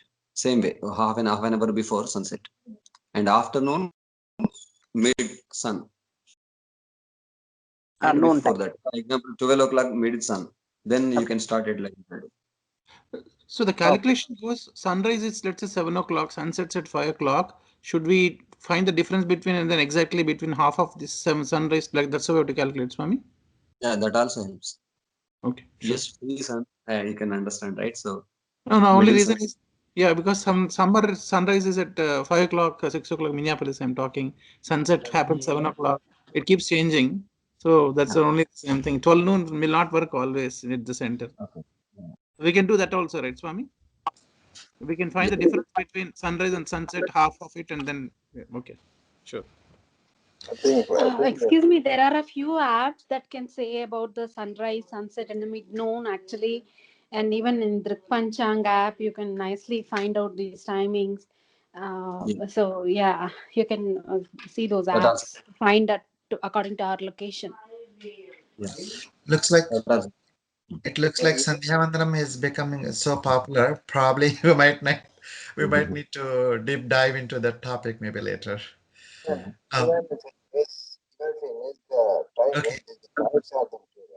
So the recently we had special session for Sandhya Vandanam, and there we spent enough time. About 30 to 40 participants they trained. Okay, Rashikar. Maybe we should do it again. So the next one, Sashiji, you raised your hand again. Please go ahead. Yeah, Adian actually does a calculation based on for every month. What I do is Adian takes a sunrise and sunset. From the time the sunrise, it is 1 hour 36 minutes is the Brahma Muhurtam in the morning. Evening, it is 48 minutes the Brahma Muhurtam from the sunset. So I maintain a calendar in an Excel where I to take sunrise for entire month based upon the location that I am. Add 1 hour 36 for the Brahma Muhurtam for morning when from the time the sun rises. That is then I calculate when I should wake up and when I should start doing my dinacharya karikramam. When should I start? I calculate like that and do it. Afternoon Sandhya Vandanam I've not been doing, Swami. Swamiji, like only morning and evening is what been following. So this is how I do it, Swami. So you can correct me if this is the right process that I'm following or not. Yeah, you're doing well, Amma. So before from the time I take sunrise time for that month, 1 hour 36 minutes in the morning is the time for the Brahma Muhurtam from the time of the sunrise. Yes. So that's why we wake up at 4. Yeah. Do Prapasmanam till 4:30 and do Sandhya Vandanam at 5:30 when sunrise comes at 6. So that is Brahmi Muhurta. I can share the details, Rajeshji, with you. Sure. Maybe we can publish it. Yeah, we will see. Yeah, please share and we will see what we can do. But what I don't know, Rajeshji, is the nakshatra details that Yudhan Swami has mentioned. So how to do nakshatra, I'm not that detailed in that. Yeah. Let me see what we have and then we will plan accordingly. Okay. So here one more thing I wanted to add about Sandhya Vandanam. At Brahmi Muhurta, even Ravana also woke up. Then he should be good. No. If you like when Ravana woke up, he was thinking about Sita Ma and he wanted to see her. So he was just running towards her. Along with his wives also followed him as stars with the moon. So this is the thing Hanuman saw. What I'm trying to say is, when you wake up, if you go towards coffee, it's Ravana's wake up. When you wake up, you think about Hari, Krishna, then it's a Prahalada's wake up. So we can check ourselves. Immediately when you wake up, immediately you look at mobile and see the data, what you got. So this kind of thing, this is a Rajoguna. Rajoguna forces you to involve unnecessary things. When you wake up, you just sincerely sit and meditate upon Hari.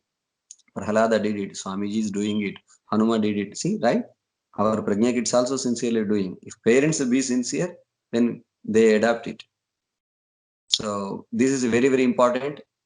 Manushyanam Sahasreshu. Among thousands of people, one person try to wake up and do Pradasmaranam when he wake up. Yatatamapi Siddhanam. Among those thousands, one person do that. So it's an opportunity. So fortunate people can do. We all should be like that. That is the purpose of having this session. So we don't have any hands raised. So probably this waking up will take up the, I think it is Gauriji clarified his question. Is there some tool suggested by Vedic scripture? I mean, to wake up in the morning, we use the tool alarm clock to wake up. Is there some similar tool suggested by Vedic scriptures, activity or yogic method or something else, which can help reduce the tamas in the day when we wake up early in the day? Okay, Swamiji. Just we have to think about Swamiji. Swamiji won't sleep more than 4 hours, even though they get time.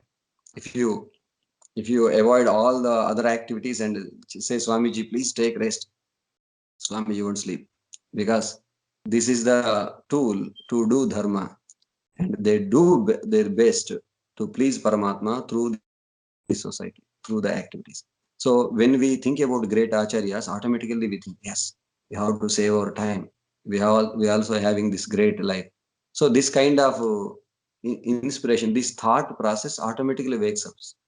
It automatically forces us, it motivates us to wake up.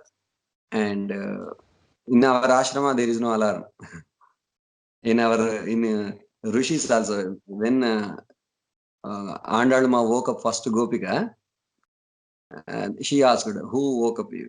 Then she said, Munivargalum Yogigalum Mella Vedundu Aryanna Peraravam Ullam Pugundu Kulirindu. All the Munis, yogis who were waiting for the arrival of Krishna, his appointment, they all came and waiting at Goshala, because Krishna will come early morning to take cows and to go to forest. And the rishis, they were waiting for thousands of years to get the appointment, and they came to know that that is not the queue we have to sit, this is the queue. They all came and waiting near the Nandagopa's palace, near the Goshala. So they all, when they wake up, they chanted Hari Hari Hari Hari. That call woke up me, and I came to, this is the message Andal was saying. So call of Acharya will wake up. That is the best alarm. So, Jayaswamana again, I think so. Waking up with early morning is not the problem, but the problem is that the tamoguna takes over in the afternoon. So, Yes, exactly, Swami. That's the thing. how is it that we can defeat that? Am I doing something wrong? Like maybe, of course, sattvic food. That's what you are giving a suggestion. But what else is it discipline or how to prevent that tamoguna taking over in the afternoon daytime? Actually, we need not to worry about darkness. We have to light up lamp. That's it. So start practicing Pradasmaranam. Start chanting Vishnu Sahasranam every day. Start doing puja 3 times a day if possible. And especially more than that, start following Swamiji's lectures, Aradhana in the Jet world. That is the best food, because it's a food to the video, audio. 2 data cables connect, purify your mind. So what I feel.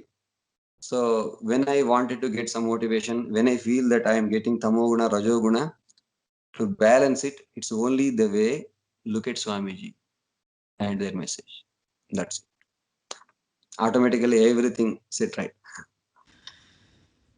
So yes, changing food also. Tamoguna, try to avoid tamoguna food. Cook the day before yesterday, cooked some food. Just try to avoid. Cook little and complete the day. And Rajoguna, Tamoguna food, avoidable food already mentioned, right? So gargle, onion, that kind of food we avoid. Avoid outside food. Anyway, Corona, we don't believe in others. So these kind, avoiding not only this data cable, avoid food, unnecessary food to the eyes, ears, nose, tongue, skin. Unnecessary food. So that is bogus. Automatically, we are sending. Like when we think we got illness, there are two things doctor suggest. Start following this prescription, which is dinacharya. In the same time, avoid this unnecessary food because of this you got cold. Because of this you got body pains. So don't eat this food. It reduces. It helps you to come out from the body pain sometime. Same way, when we think we are affected by Rajoguna, Tamoguna is dominating more, then see the Satvika Sattva which is Acharya. See the Sattva at our temple. Listen to the lectures of Swamiji. Listen to the lectures of Sri Bhashya, Appalacharya Swami. They tell us the value of Swamiji more and more. Know the value of know the scriptures. So this kind of practice will help us. 100% it helps us. And I also mentioned about it. Are you observing Dhamma every day? Are you observing what's going on in each song? You should go through that. Don't miss even one day. People worry a lot if they miss one episode of 1,000 episode series because from the enjoyment. So we have only 30 days, 30 episodes. Really observe it. What's going on? Andalma tells, Keliro, listen. Keteleyo, are you listening? Ni kete kedetiyo. Are you sleeping? Still are you sleeping after listening? So she mentions about listening. So listen to Swamiji, observe Swamiji. That will help us. I am talking it to me, not to you. I am talking to me. So because we all are in this nature, our senses will be polluted always. As we are getting sweat every day, to remove that, every day we are taking bath. Same way we have to go through the ideology of great acharyas that will remove the sweat of called Rajoguna Tamoguna.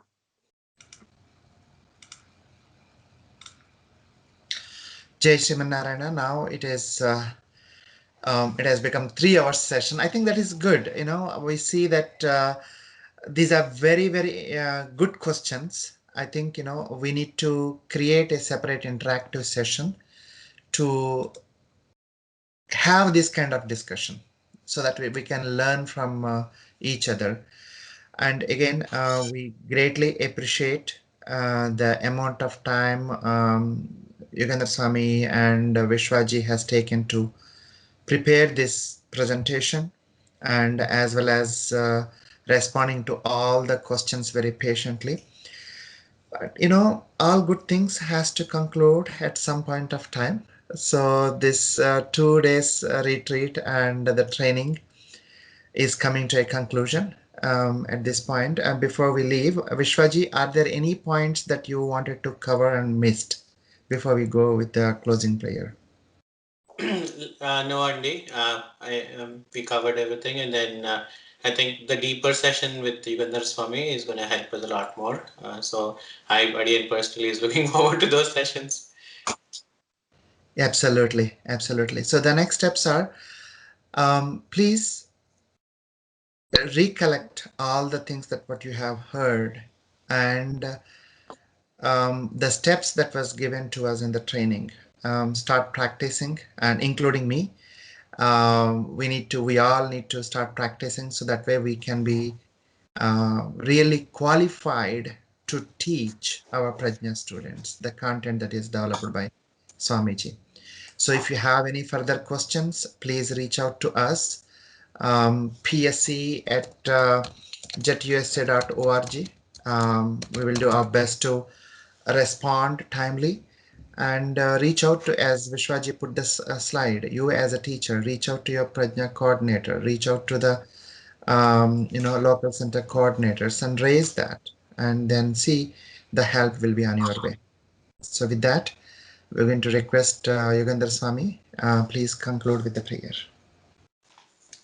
जय श्रीमन्नारायण। ॐ अग्नेनय सुपथाराये अस्मान् विश्वानि देव भयुनानि विद्वान् युयोध्यस्मज्जुहुराणमेनः भूयिष्ठान्ते नम उक्तिं विधेम। ॐ पूर्णमिदं पूर्णमदः पूर्णात् पूर्णमुदच्यते पूर्णस्य पूर्णमादाय पूर्णमेवावशिष्यते। ॐ नमः परमऋषिभ्यो नमः परमऋषिभ्यः। ॐ नमः परमऋषिभ्यो नमः परमऋषिभ्यः। ॐ अस्मद्गुरुभ्यो नमः। विशिष्टाद्वैत सिद्धान्त प्रचारैक विहारिणे श्रीमन्नारायणाचार्य स्वामिने नित्यमङ्गलम्। यावत् प्रपञ्च सम्पूज्य चरणाय महात्मने श्रीमन्नारायणाचार्य इति राजाय मङ्गलम्। मङ्गलाशासनपरैर्मदाचार्य पुरोगमैः सर्वैश्च पूर्वैराचार्यैः सत्कृतायास्तु मङ्गलम्। ॐ अस्मद्गुरुभ्यो नमः। जय श्रीमन्नारायण। Jai Sriman Narayana.